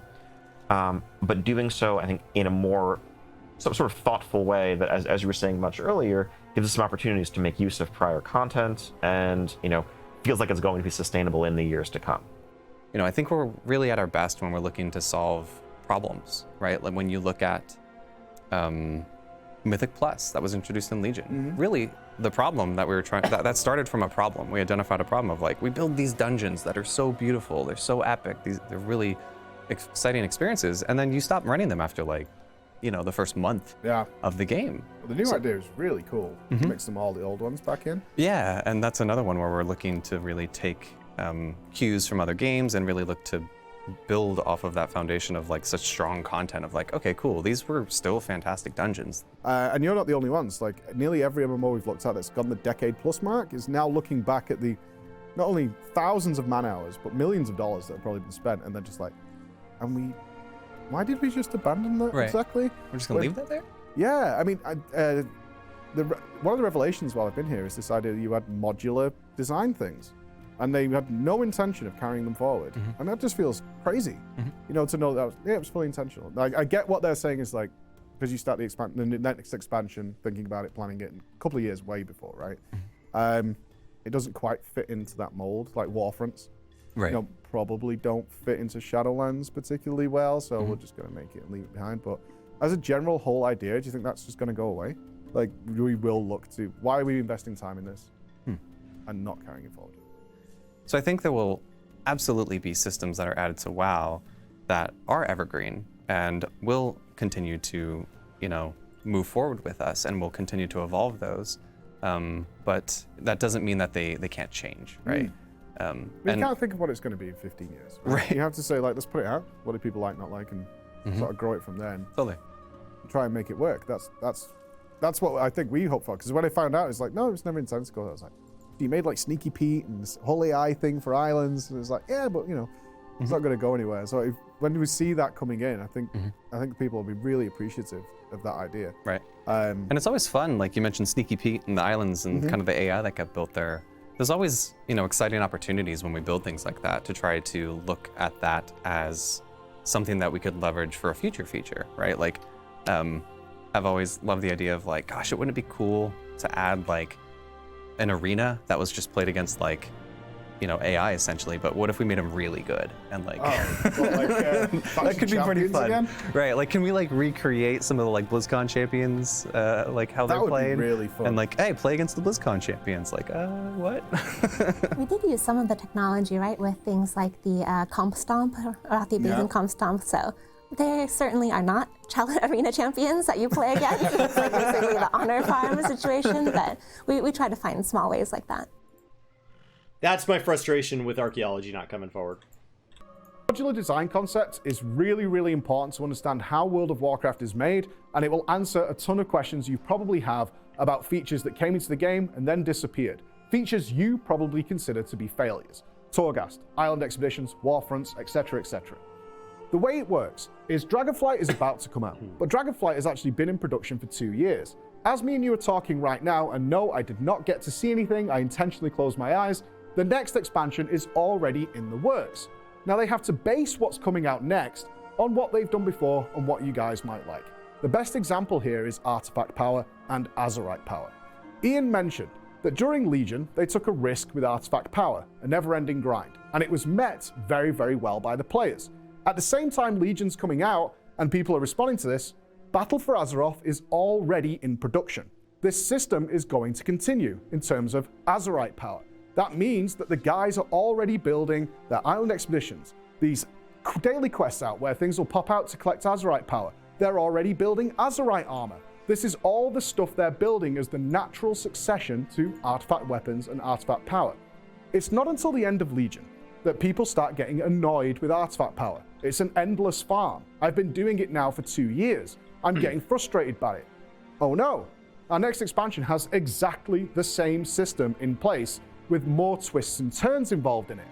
And there's nothing they can do about it. We've already built it. It's ready to go. We can't just scrap it and start again because it takes 2 years to make more things. This modular design concept also plays into this. Let's look at mop farms. Mop farms were super cool, but they make no sense when going into the next expansion, Warlords of Draenor. What they do though is use that technology. So we see mop farms as a cool thing that disappeared. The trick is, it was never meant to continue. What it did do is turn into garrisons. Now garrisons contained a bit of farming and a bit more customization. Garrisons disappear. We as players see those features as failures. We look at garrisons and we say failure. Torghast, failure. We look at island expeditions, failure. And we consider them failure because they don't exist going forward.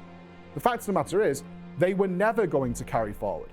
Now this leads to various problems on iteration. How much resources, if players don't like it, can you throw into a system that you know is going to be gone in several months?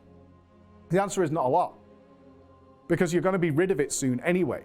That's what's going to happen, and its replacement is already being built, if not already built. So you know that you're going to get an upgraded version. This is why they utilize the tech. Keep in mind that Guild Wars 2 has multiple living seasons over the course of an expansion. Final Fantasy XIV has multiple patches over an expansion. New World is already on 1.7, showing multiple patches over one expansion. Assuming they get full featured expansions moving forward. It's hard to say with the new ones. But World of Warcraft has historically bounced around somewhere between 2 and 4 patches. So even if you wanted to iterate within an expansion and you had more nimble design within that expansion, but nothing you could do about how it had been like massively scaled on for the next expansion, right? Torghast was never meant to carry into Dragonflight, but Torghast was meant to carry all the way through Shadowlands. You don't have very many touch points. And so if you brought food out to somebody as a restaurant, as a waiter, and all somebody could tell you was, I don't like it, and then you have to go in the back and make them something else, you don't know what to make. You brought them out a whole meal and they're like, I don't like it, but you don't really have a ton of feedback. And the reason you don't have a ton of specific feedback is WoW expansions are wildly front-loaded.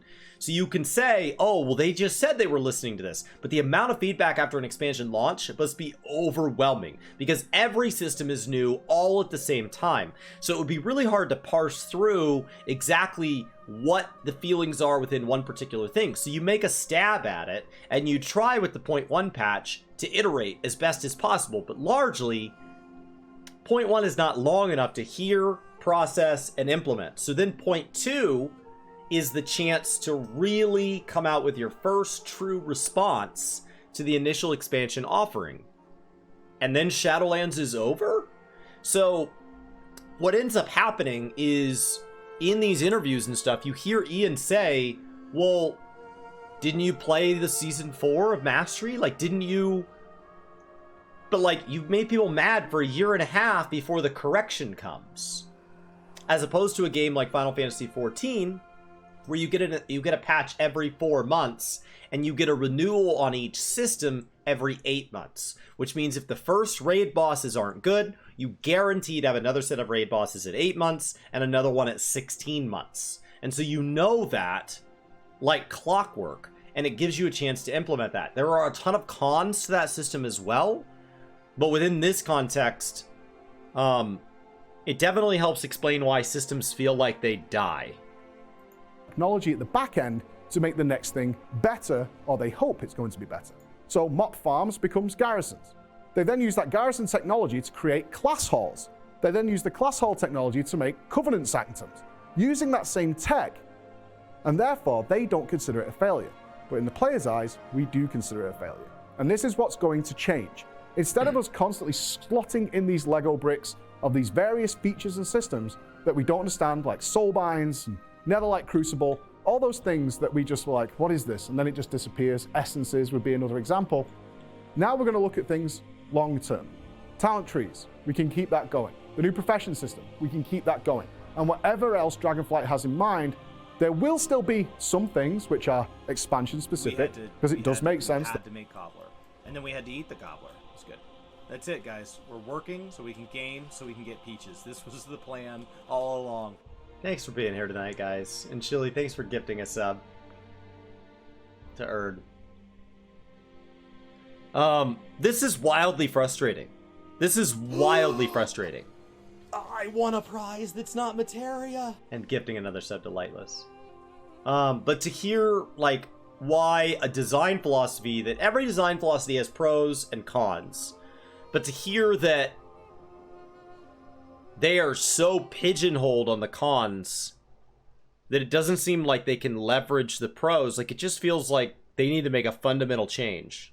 Netherlight Crucible, all those things that we just were like, what is this? And then it just disappears. Essences would be another example. Now we're going to look at things long term. Talent trees, we can keep that going. The new profession system, we can keep that going. And whatever else Dragonflight has in mind, there will still be some things which are expansion specific, because it does make sense that the new Island Expedition doesn't make sense in a Shadowlands environment, but it should be way less so, with much more care given, like other MMOs are doing, to allowing them to go. You can still put something away only to pull it back out. Shadowbringers did not have a deep dungeon in Final Fantasy XIV. And so if like Island Expeditions don't make sense in the Shadowlands, maybe they do make sense in an expansion yet to come out, right? So maybe in 12.0 it makes sense. So like, you can bring things back. You don't have to, you know, and so you can have these modular systems like the Guild Wars 2 Mastery system, where it's all isolated to that expansion and that expansion alone. And then if you ever get to an expansion where you want something to carry, you can have that carrier make a reference. Like, I would like to see archaeology come back.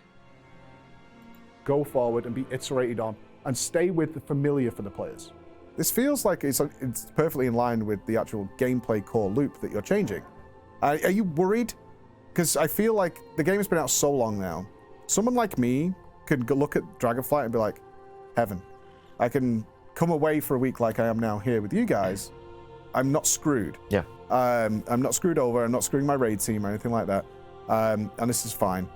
But we've now got a huge amount of players who have never known World of Warcraft without logging in and having a list created for them of things that they should do.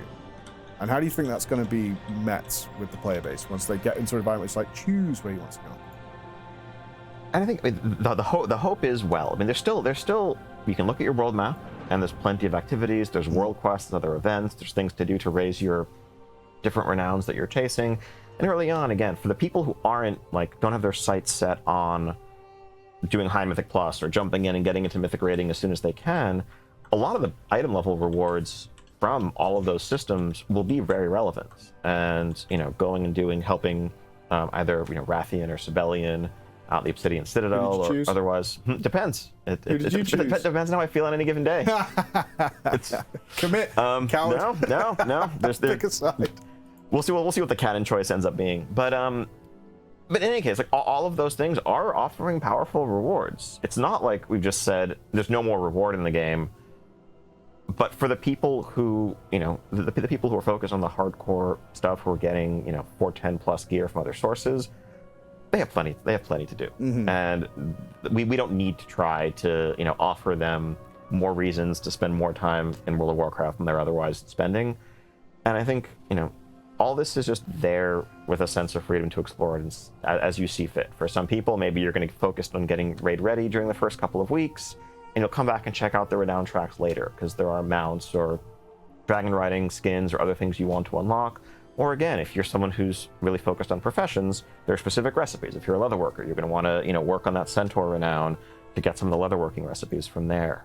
So it's all of the same philosophies are there. It just, we don't have that artifact power, that, you know, soulbind renown, that thing that is just hitting everyone over the head with being completely mandatory regardless of your playstyle. And again, that gets back to, we don't want to force players into content that they don't. But you can have that. Like, you can. Final Fantasy XIV has a weekly capped currency that is unbelievably important. Guild Wars 2 has daily crafting caps that are incredibly important to Ascended Gear. Like, you can have things tied to power that people feel obligated to take advantage of. They can't be a full-time job. So, like, would I rather games find a way to be more flexible, and I didn't feel like there was this last-minute Monday type sprint to, oh crap, I'm gonna end up missing out on something. Yeah, I wish we could move to a world where that wasn't the case, and we've seen some small, specific examples of that, but at the end of the day, Tuesday is reset day in MMOs. I would love to see us move away from that, but since patches release on Tuesdays, that inevitably syncs everybody back to Tuesdays. So even if you give people the ability to choose their weekly reset, right? I don't want the full-time job. And so if all we needed to do last expansion was run 5 Torghast runs, or spend 2 days in the Maw, or go do Korthia dailies, or do crafting within my Covenant, or grind a certain amount of PvP, then I think that's fine. If the vault was, if you fill any 3 tiers, there's 9 scratch-off boxes, but you can only have 3, that'd be fine. It's the fact that it rewards you with all 9. To get some of the leatherworking recipes from there.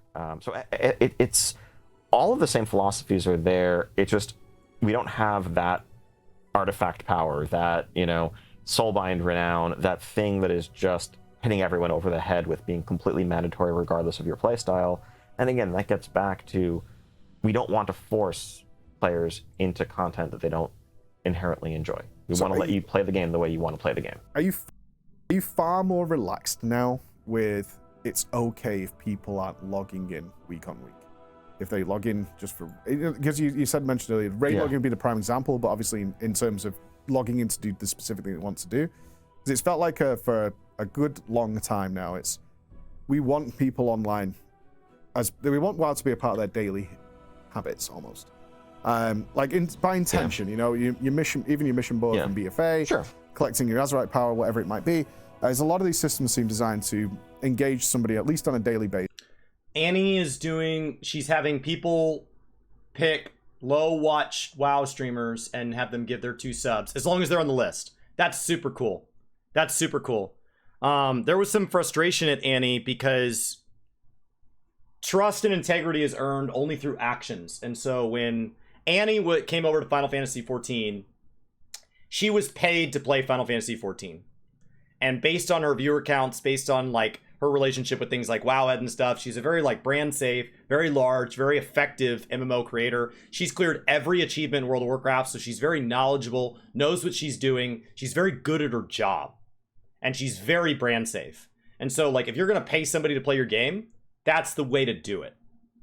But ultimately she was paid a very large number to play that game. We don't know the number. We have some estimates based on things she said. But it would be a life-altering amount of money for many of us. She then got to participate in the Fat Black Chocobo campaign not all that long after that, where she revealed how much she made, and it was a very large number.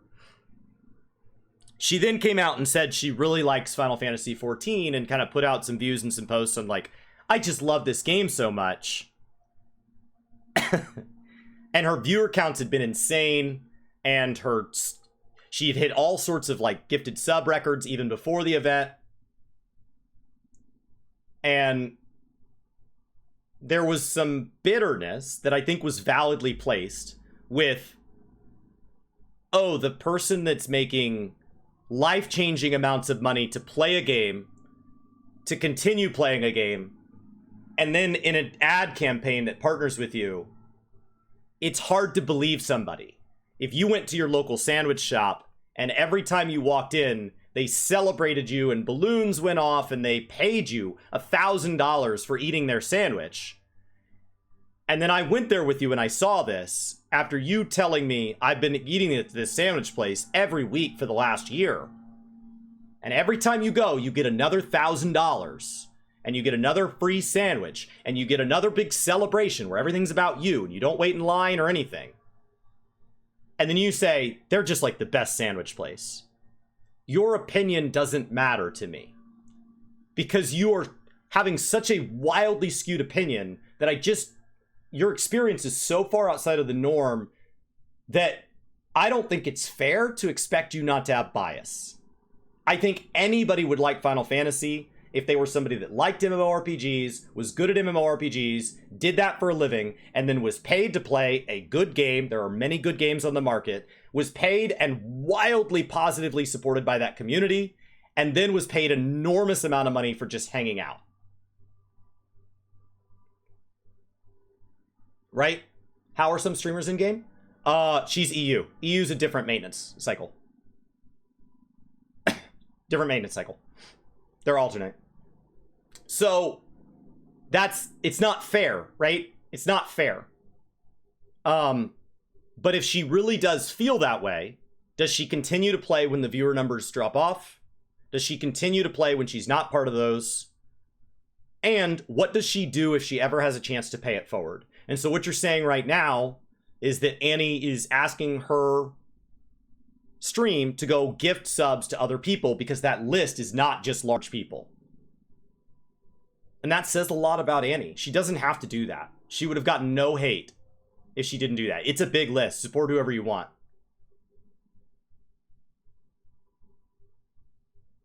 I think it's great. You know, like, I think it's great. It's not that I didn't think Annie was allowed to like the game. It's that I couldn't believe whether or not she liked the game. When, like, I can tell you that if you pick any successful MMO on the market, Guild Wars, ESO, World of Warcraft, Final Fantasy, and you assume I'd never played it, and then I get paid a life-changing amount of money to try it, I'm having fun, the community's coming in, they're so positive, everything I do is rewarded with positive interactions in the chat, gifted subs, everybody's having a good time, I'm posting stuff to YouTube, there's all this positive feedback, I'm having fun as a content creator, I'm having fun in the game. And then I make a crazy amount of money doing that. And then the company reaches out and says, hey, what if we incentivized a bunch of new discovery and you got to keep all the money? I just know that I would have bias. I would have bias. I appreciate how transparent she was about all of it, so I didn't have to be like, is she being paid? She was very, very clear. So like I knew to take her opinion and say, okay, it's probably whether she wants it to or not, being skewed by the fact that she hasn't, like, it's not scalable. They have 27 million players. Not all 27 million get to have the Annie experience. That's a fairly unique trait. And she did a great job with her Ian interview. I really enjoyed it. She did a reasonable job with her Yoshi P interview. Considering how little knowledge of the game she has, I think she did a really good job of representing questions from people that are maybe newer to the game. A lot of the questions she asked have been asked in previous media tours. So as somebody that has covered every interview that I can find that Yoshi P has done in the last... I've covered every interview for probably the last 7 years, every one I've seen. And I have big spreadsheets of all the questions that have been asked. There were some questions she asked where I was like, I already know the answer to that. But the fact that she had it as a question probably tells you that she's probably asked it of her stream. They didn't know. That's thousands of people. If they didn't know and she didn't know, there's probably lots of people that want to know. So they were fair questions, but as like a long time correspondent, I guess you'd call it, of the game. Her interview there was not nearly as strong as it was for World of Warcraft. Her World of Warcraft interview was on point. She did a great job. Just an objectively brilliant job. If you compare the two, relative to each other. Which makes sense. She's cleared every achievement in World of Warcraft. She's been around a long time. She knows this game backward and forward. All right, next question. Finish up this preach one. Then we're going to do Hazel. I want to let you play the game the way you want to play the game. Are you far more relaxed now with it's okay if people aren't logging in week on week? if they log in just for, because you mentioned earlier, raid logging would be the prime example, but obviously in terms of logging in to do the specific thing it wants to do, because it's felt like for a good long time now, we want people online, we want WoW to be a part of their daily habits almost. Like by intention, your mission, even your mission board from BFA, collecting your Azerite power, whatever it might be. There's a lot of these systems seem designed to engage somebody at least on a daily basis as the norm. So are you more relaxed now with that? Probably isn't going to be. It won't be for me. Is what I would say. It's not going to be. There's other options out there that are equally as fun, and maybe less fun, but also I can jump into that experience very quickly. You've got games like Path of Exile out there that are just free. Sure. Not going through a great time right now, but generally speaking, the market is so flooded with this. Is this something you're adapting to, accepting, or? I mean, all the above to an extent. I mean, I think we never want, our goal is never habit in the sense of like you have to log in when you don't want to. Our goal is for you to want to log in. Our goal is for you to want to play World of Warcraft and to look forward to getting back into the game, to have something you want to complete, something you want to chase. And if you're not wanting it, then getting you to do it despite that isn't a victory for us. It's kind of a weird question, right? So it's kind of like people that accuse YouTubers or Twitch streamers of just doing something for views. When it's done to an extreme angle, it's very unhealthy and it feels gross. But when you look at the act of making a game, you don't make a game so that people won't play it. So when you ask a game developer, are you just making this game so that I'll want to play it all the time? Yeah. Like, I don't want you to play it because you don't want to, but like, I do want you to want to. Like, I don't make YouTube content because I want people to be bolted down to their chairs and forced to watch it. But I do make YouTube content to be watched. So it's kind of a hard question to ask them. Like, I don't know what answer you expect from Ian. Actually, it's just burning people out. And so I think giving people the freedom to feel like they can take a step away, do something in real life, play another game for a while without falling behind is valuable. I think the one thing that we do worry about when it comes to, sort of the raid logging phenomenon or people taking breaks is the social nature of the game, is, sort of the critical mass of keeping a group together. If the person who is really excited to log in to do things with their guildmates logs in and no one from their guild is online because of whatever reason, and then they just log back off kind of disappointed because they were hoping to play with friends but their friends weren't around, that can be an issue. And I think that's something, going back to WoD, to Warlords of Draenor, that was probably the peak of the raid logging era, where really there was like, other than checking your garrison, if it wasn't raid night, there was nothing to do. It wasn't, because Myth Plus didn't even exist back then. As well, like, go in, look at all 10 of your characters, or I think it's 10 at a time. And so that felt like a step too far toward that end of the spectrum. But ultimately, I think that's a really fair point. I think there is a logic to saying like, well, we should want to log in, but have the option not to log in. But to keep in mind that you're part of a social fabric. So the fact that you're willing to log in, if you have a positive impact on other people, MMORPGs are described as massively multiplayer.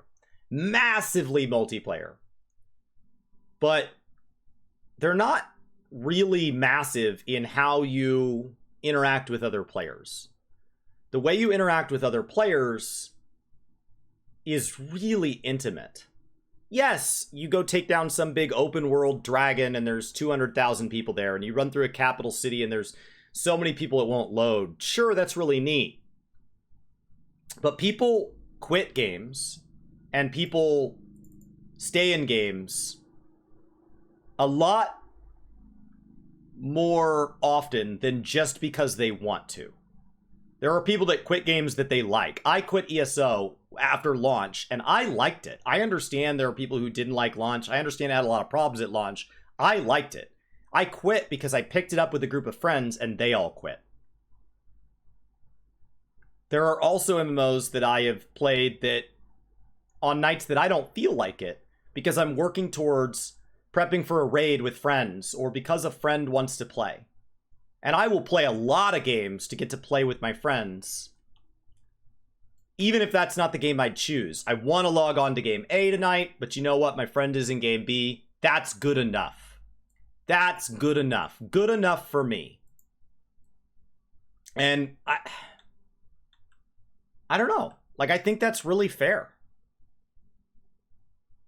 It's an interesting way to look at it. You don't want to hold people hostage, but you do want to be aware that, like, okay, can I also create a place that you don't hate if you're also just supporting your friends? Like, I won't hop on to play with a friend if I hate it, but I will hop on to, like, my second or third choice to play with a friend. You know, as long as we're keeping social groups somewhat healthy, we want people to be able to play the game in the way that makes them happiest. Excellent. Like, this is all very positive, right? Yeah, it's like, it seems like it should. It's kind of a no-brainer, but well, no, I mean that's the experience I've had, and I've been on some mystical quest now, like Kung Fu, is like trying all these different experiences. Like the main thing I'm seeing is they just create experiences that you want to log in for, you don't have to log in for, which is what I remember from World of Warcraft. There's a player base of millions of folks who've said, we like this game, we've chosen to make this our home. We ignore them at our folly. Like, what do they want? What do they not want? I think that's enough about gameplay. Dragonflight is changing so much. This mandatory content that we've been burdened with for the last 8 years is going away. There'll still be some stuff, and that's basically them wanting you to be excited about it. Come and check it out, see what it's like, but then you can leave it alone. It's more of an introduction than anything else, and I think that's a fair balance that they've struck. But now we need to move on to a more sensitive subject. The elephant in the room. Sexual allegations against Blizzard has been a prominent subject around the world. It's still ongoing, with lawsuits still pending. But let's find out what they've done to change things internally. A frat boy culture. That is how Activision Blizzard is now being described here in this new lawsuit filed by the California Department of Fair Employment and Housing. The state agency alleges that female employees there are subjected to sex discrimination, unlawful sexual harassment, retaliation, and unequal pay. Let's get into a few ground rules of this subject because it's a little sensitive, and investigations are still ongoing and probably will be ongoing for a while, which means we can't dive into specifics. We're simply not allowed.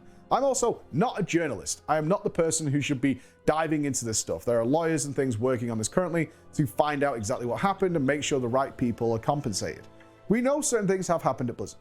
We are fully aware that they have done a complete equity paycheck on every single employee in the business, making sure that person A doing the same job as person B are being paid exactly the same amount for doing that job. We know that has taken place and people are very happy with it. What we're going to do is give Blizzard the platform. We're going to ask the question of what their goal is overall. What is their philosophy overall to make sure things like this never happen again?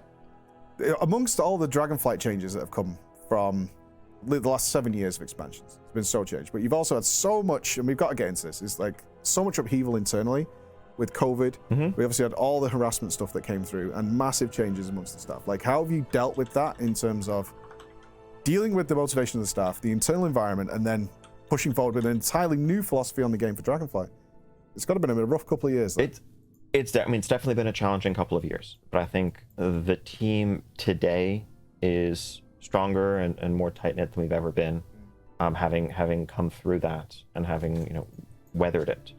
I mean, COVID in 2020 was obviously threw the whole world for a loop, to say the least, and began a process for us of relearning a lot of sort of lifelong creative and collaborative processes of how do you have what used to be the casual conversation around a whiteboard, or bouncing ideas off your office mate. To talk about it yesterday, it's like it's very, very strange, and in the creative environment, that's really hard. And you've done Shadowlands and Dragonflight in this new place, so it's got to have been for you who's leading the charge. It's like, okay, this is a lot of challenges to face. I think it's been resolving some problems and figuring out systems and processes that work, and a lot of I think a lot of what we've come up with, we would keep regardless, even if we could all come back to the office tomorrow. There are certain meetings that we would have that we'd keep virtual forever. I think it is it's the social connections, it's the casual interactions that are the hardest to reproduce, but we continue to work at it. And then obviously the other major event last year, I think really it triggered I want to pause for a second here and talk about Ian Hazakostas. when we hear from Naoki Yoshida about Final Fantasy XIV, we always hear this through a translator, but we hear his voice first, and so you can hear his emotion. But he's from a history of working on games. That's what he does. That's what he always wanted to do. Ian played games as a hobby, and it turned into this. His background is as a white-collar lawyer. So when he picks on somebody's word choice and chooses to maybe even use that word in the definition of kind of what he thinks it means, but use it at a different point in the sentence, and so it loses some of its emphasis to kind of shift the focus. He picked on a word choice that Preach used earlier in the interview. That's where that comes from. It can come across as emotionally cold. It can come across as overly precise, as distant. It's something I think he's gotten better at. And as a game director in the post-2020 era, I think being able to communicate digitally through all of these interviews is really important. And so whether or not it should be part of his job description, whether or not it was part of his job description, it now is part of his job description. And so if he needs to get coaching, or if they need to move to splitting a portion of his job up so that they have a communications director that is just as aware of things as he is and won't over or under commit, because there is a long history in gaming of somebody hiring a marketing agency and in the marketing agency misunderstanding what something means, and they swap a couple of words for fancier adjectives, and the community gets their expectations wildly under or oversold as a result. And so I think he is a very precise speaker, which is a good thing. And that would come from somebody with a history in public speaking. That would come from anybody that's like an orating, like an oral talking profession, sales, teaching, politics, even something like Steven from Ashes of Creation, who comes from building up an MLM, is very good at that kind of excitement within their words, the emotion of the words. But on this subject, with how touchy this is, I think this is actually somewhere that while he will most likely appear very cold, it's probably the best way to talk about this. Because,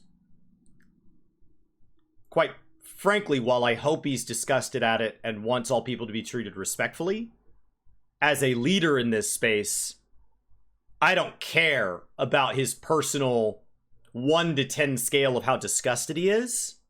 It has to be corrected, and you have to communicate that clearly. And I don't need your lack of word choice to come across as wrong. So I hope he responds to this really well. Period of ongoing self-reflection for the team as a whole, for the company as a whole. Starting last summer, it was both, looking inward to our culture, to our history, to, frankly ask, like, are we who the internet says we are? Is this who we really are? And I think the answer we came to is no, but also certainly it's who we never want to be and want to have no chance of being. And so how do we change our processes? How do we develop a culture of feedback and listening and openness and trust that makes sure that even the slightest hint of impropriety will be raised and dealt with before we ever got any place close to the allegations from years and years ago? But at the same time, we were also listening to our player base and kind of re-examining, we were hearing lots of feedback, not just about anger at the revelations in the lawsuits, but about the state of the game. Yep. It was a double whammy. Your I'm quitting video very much included. Of like, we're missing something big here, right? Our goal at the end of the day is to make a world that players want to spend time in, that they're going to love spending time in, and that's the passion that drives all of us, and we're failing. This is the third day we've been here on the Blizzard campus, and it's a strange, strange place. It's huge. 7 giant buildings housing Overwatch over there. They're doing World of Warcraft in there. They're doing WoW Classic over there.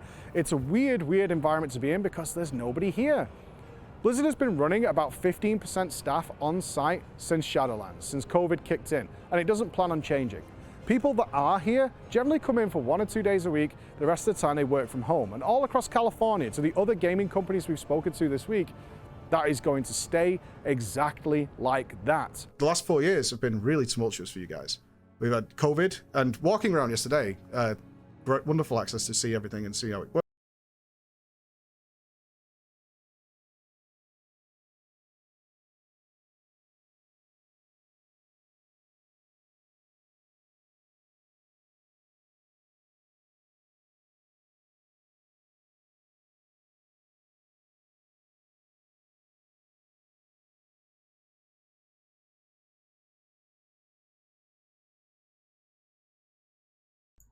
Sorry, I was muted.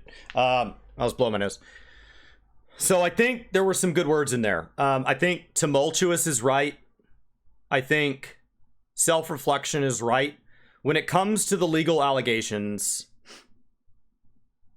those are unbelievably severe, and those on their own would be wildly problematic. But it is also fair to point out it wasn't those on their own. It was also a lot of mismanagement across the board. It wasn't a childhood hero coming out to be a monster and it tore you apart. It was somebody that for many people you were already frustrated at, proving to be an even worse villain than you'd already made them to be. The mismanagement of their IP, of the content schedule, of monetization practices, things like Blitzchung. This had been one event after another that constantly told us, I have a lot of fond memories in my childhood, but you are not the castle on the hill. You are not a pristine fortress that I just didn't know about this one thing. That one thing would have been bad enough that I would hope that it would do unbelievable and well-earned damage to any game, to any company. And it is terrible that sometimes it doesn't.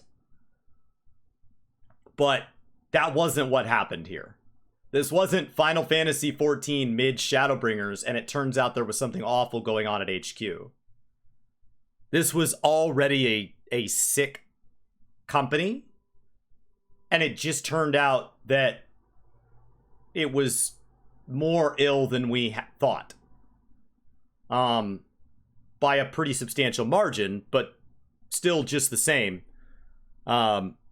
They've got a lot more to tackle than just the stuff that's ongoing legal. That needs to be tackled, but also all the other stuff. Works, but desolate.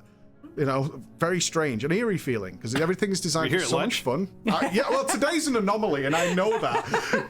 I've been told that many times by the comms team. They're like, it's not like this. We've not set this up. These aren't paid actors to give it some life. But we did the full tour yesterday. Everything you guys have set up for all the staff is so fun.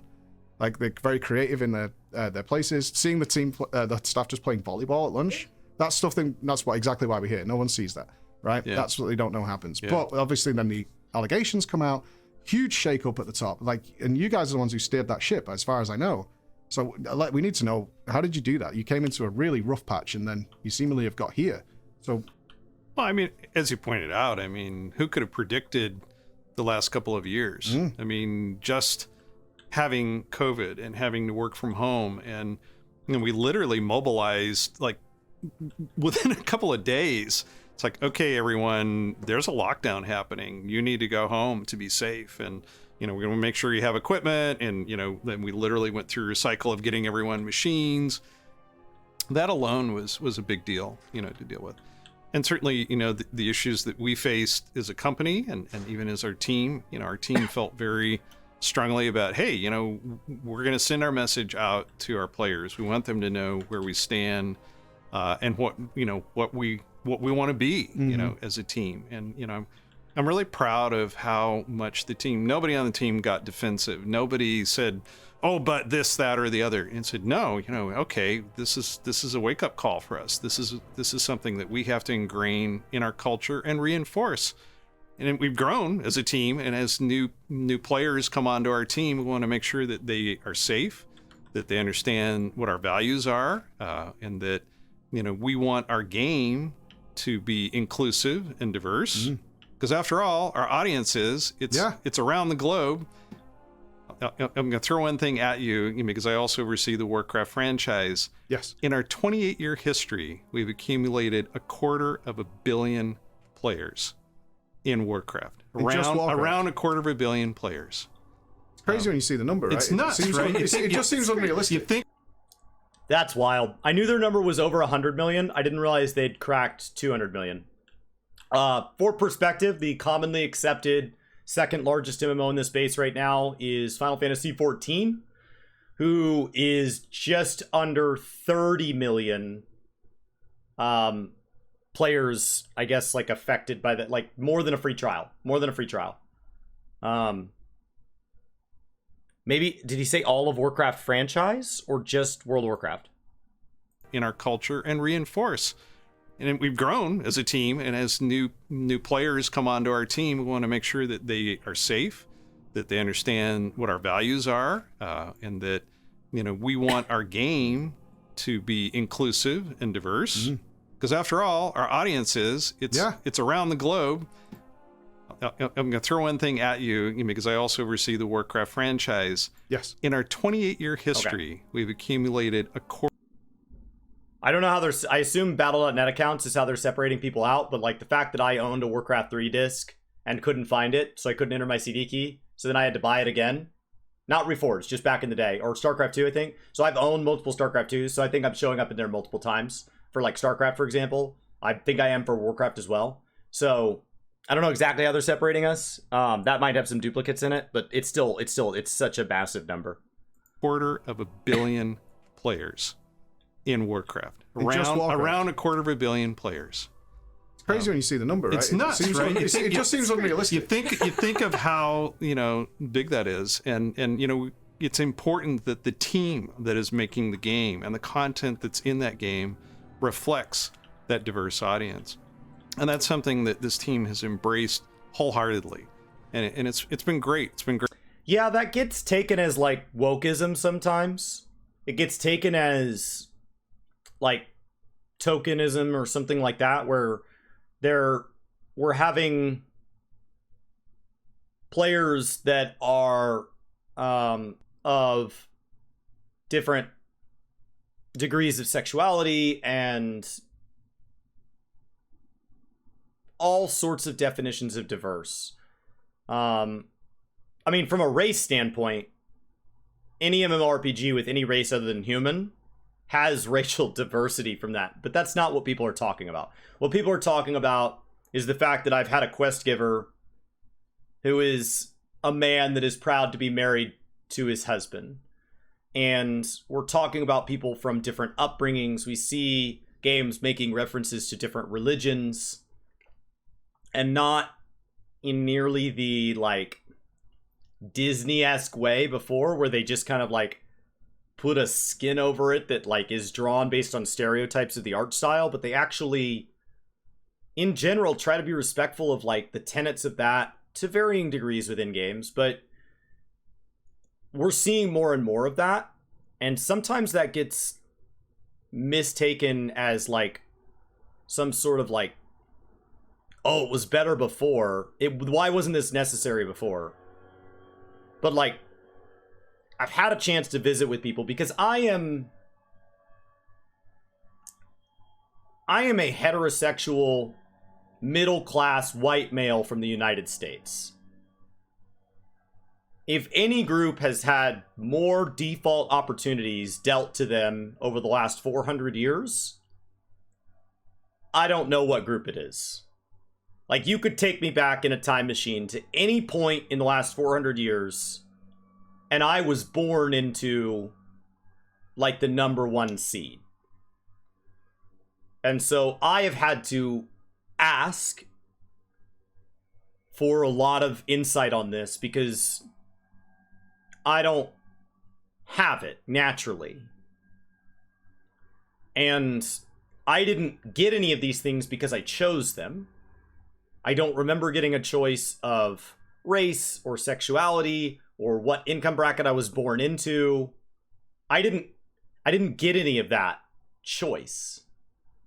So this kind of corporate awareness and being aware of, like, if you work in an industry that's heavily off referral and heavily word of mouth and doesn't use tools like anonymous resumes being supported or something like that, what can end up happening is you end up hiring the people who those people go and have happy hour with.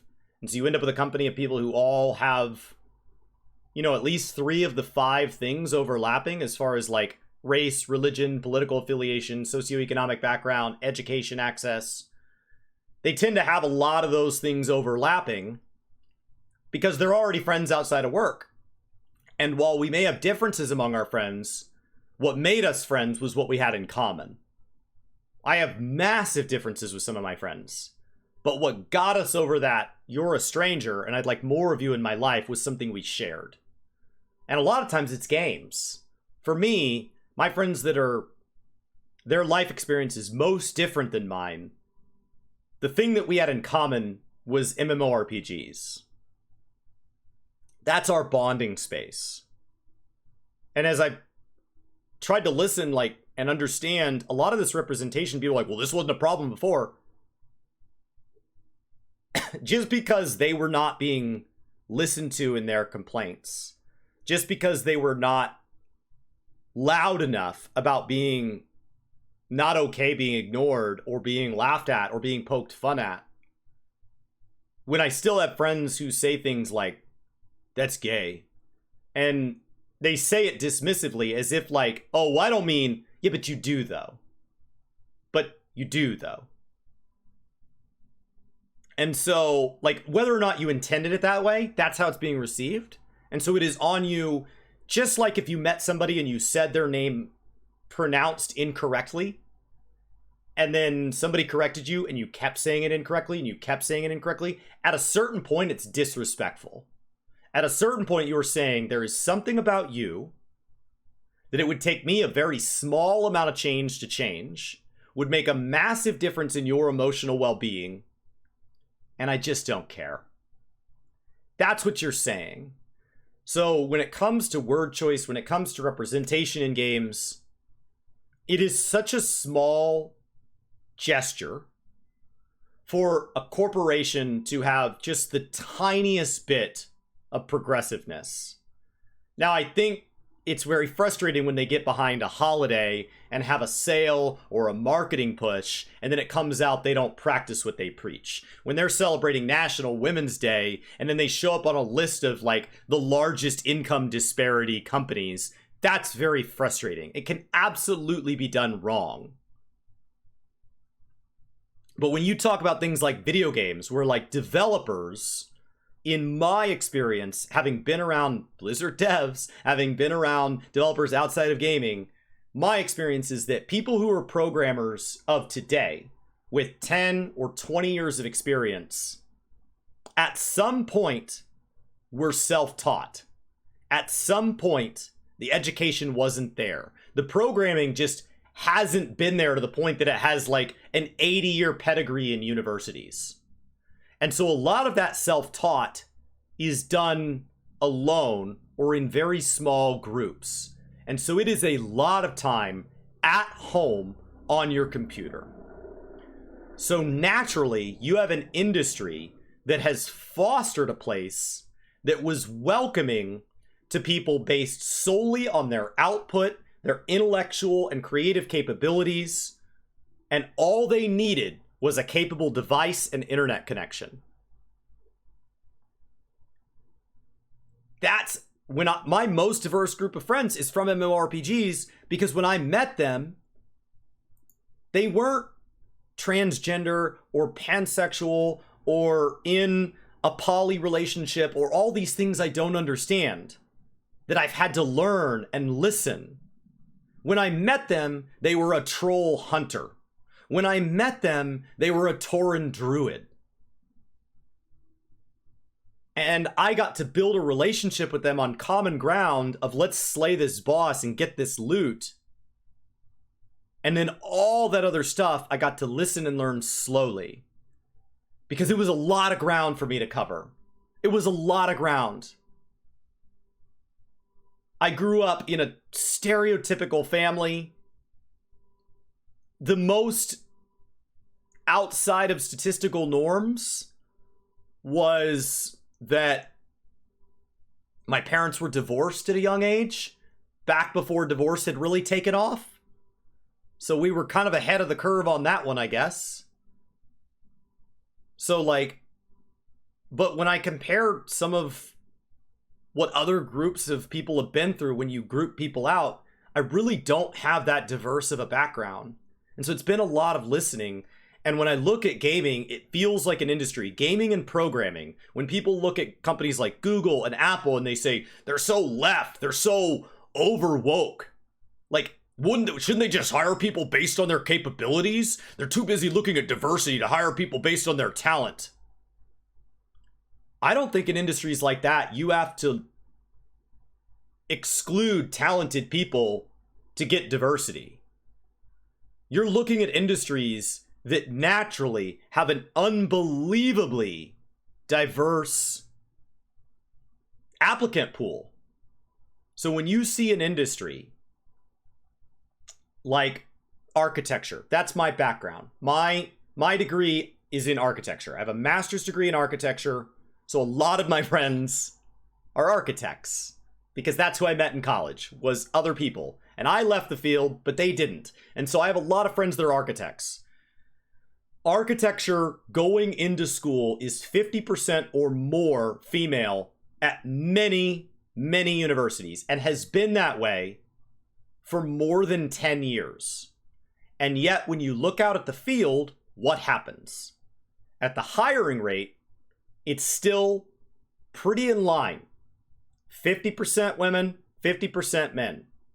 But for some reason, when you get to 5 and 10 years experience, even though the number of graduates was pretty close back then, the numbers at many firms start to skew. And I don't mean like, well, maybe they just had the wrong applicants at the wrong time. I mean, you see positions of power in these firms skewing 80, 90% male. At that point, I am not saying those men must hate women, but I am saying there is something systematic about your process that is, accidental or not, ignoring an entire group of people.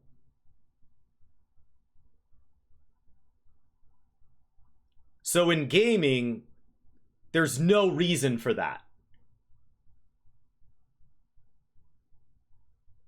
There's no reason for that. It is so easy in an industry with such a diverse applicant pool to sit here and say, hey, do we have any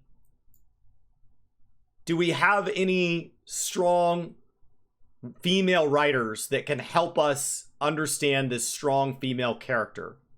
And I don't need to have these weird like Marvel moments where all the women in the room come together and high five.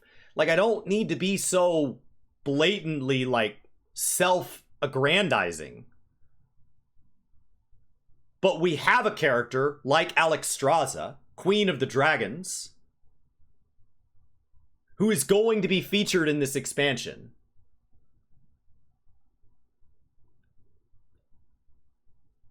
I'm just finished with the first zone, but I hope that's written in a way where it can be received by a wide group of people to be a fair representation of that. I think diversity in games should be celebrated. There are going to be people that take advantage of that all the way, and they absolutely deserve to be called out for it. I just don't want to lose the message that gaming is for everybody. And when I see somebody that it says they quit a game because they were pushed out by members of the community, that feels disgusting. Or when they didn't feel like they could hop in because of members of the community, that feels disgusting. So I do appreciate that, like, WoW leadership has done that. And done that very well. Think of how, big that is. And it's important that the team that is making the game and the content that's in that game reflects that diverse audience. And they probably have a long way to go. Like, I'm not gonna be the scoreboard. Come on, man. Let me take you to Pound Town. It's gonna be awesome. You're gonna love it. You're gonna love it, Siryu. It's gonna be amazing. Astounding. Phil, thank you for 10. Thank you. So, like, I'm not the scoreboard. I'm at least not the only scoreboard. I am my scoreboard. I am welcome to my opinion. But the older I get, the more I realize that things that are black and white in my life are because, A, I feel really strongly on that issue, B, I'm typically undereducated on that issue, and C, I'm not wildly hurt by either outcome. Or if I am, I'm only hurt by the one that I consider bad.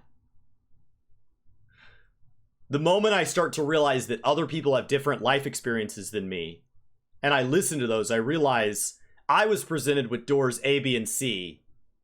They were presented with B, F, and Z.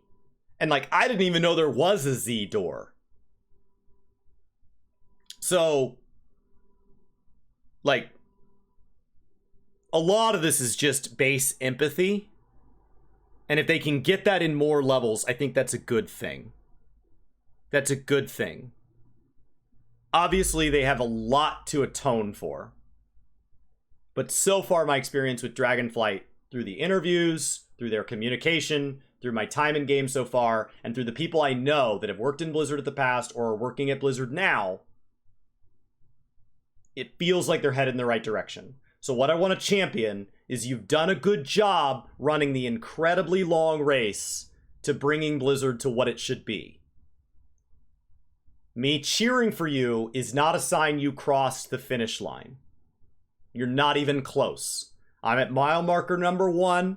I don't know if you know that you signed up for an ultra marathon, but you've got 99 to go. I don't know what the rest of those miles look like.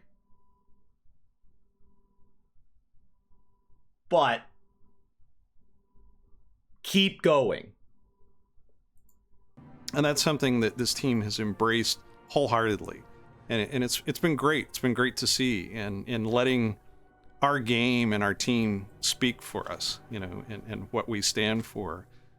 I've never been through that kind of experience before, you know, especially making games, which I think a lot of people think of as kind of trivial entertainment, or at least they did when I first got started with it.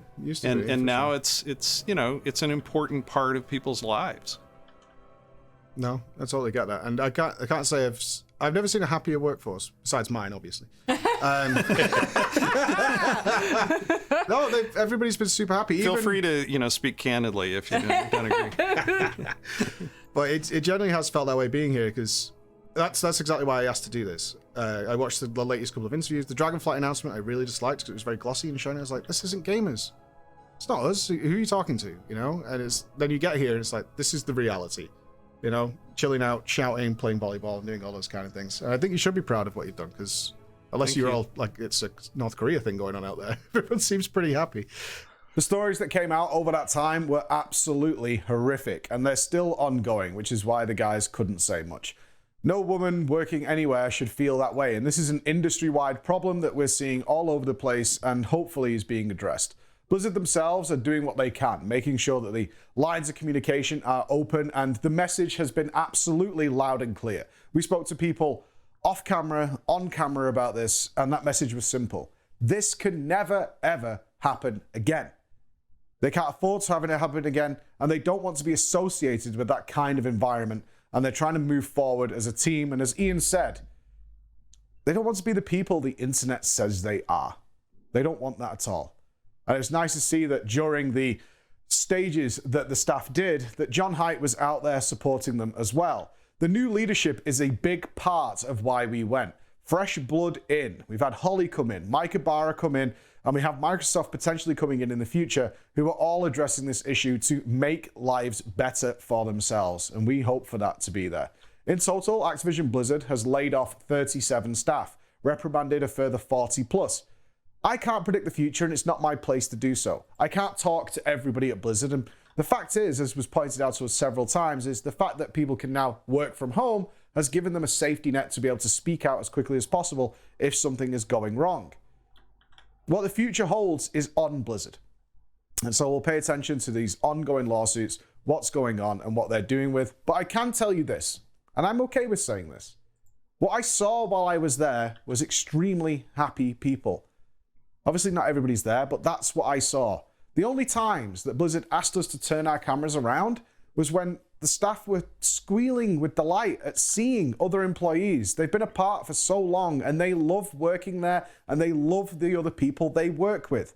We've heard from other sources that you will see in other interviews coming out later that the rumors and reports are that things are much, much, much better at Blizzard itself, especially in the Warcraft team, and they're all working to make things good for them. That's what we know, but it's up to them to prove it. The other thing I want to discuss is, why did we go? Why did we do this? Why did I pay to send me and another member of my staff all this equipment over across the other side of the world in order to see Blizzard? When I left, I was about as deeply upset about a video game as I'd ever been. World of Warcraft provided me so much, and I had to say goodbye. But I felt we owed them another chance. And what was really interesting is that the top execs at Blizzard, not just in regards to me, but in regards to you guys as well who may have left, felt the same way. WoW, when it first came out, I mean, Facebook was only at Harvard. It hadn't yet hit the rest of the world. And for a lot of people, social interaction through the chat of WoW and logging in on WoW was one of their first experiences in being around a bunch of other people and exchanging ideas. Even though the premise is we're playing this game together, but we're also having meaningful discourse. And I think that, we want to see that we're doing the same thing, 5 and 10 years from now that we did back then. Especially because seemingly when I stopped making regular content, I mean, you guys, not directly, but World of Warcraft gave me a career. I've traveled the world with my children because of World of Warcraft, and to leave that behind was devastating. Like, to the point where I could not play this game anymore. That's where I was at. I can't even fathom logging in to play anymore. Nope. We met in 15 years ago when you were in Molten Core. Wow. He was just a raider in Molten Core, in my Molten Core guild. And we disconnected for a decade, and then, because I was streaming and stuff, he was like, oh, Mike. Yeah. That's amazing. Yeah, and now he works for me, and we're all doing very well. So I owe all that to. So it's like leaving it behind was devastating. And then I see Dragonflight's coming out, and I kind of got the message. We kind of changed everything that you were moaning about. Come have a look. I was like, okay. And then I came in. I was skeptical. I was a pessimist. I was like, it's here somewhere. There's Azerite power under this table. I know there is. It's lurking, and it's like, no, it's not there. So that's when I watched the last interview with Ian and Max. I was like, this ain't right. Let's send a message. Can we come? Can we do something that's casual, relaxed, a conversation? Instead of like, here's 20 questions. Go. Right, I'm going. Yes. I field all requests. So thank you. Oh, no, thank you. Thank you very much. You've been wonderful, both of you. Yeah, thanks for not giving up on us. Yeah. How can I? I agree with you guys.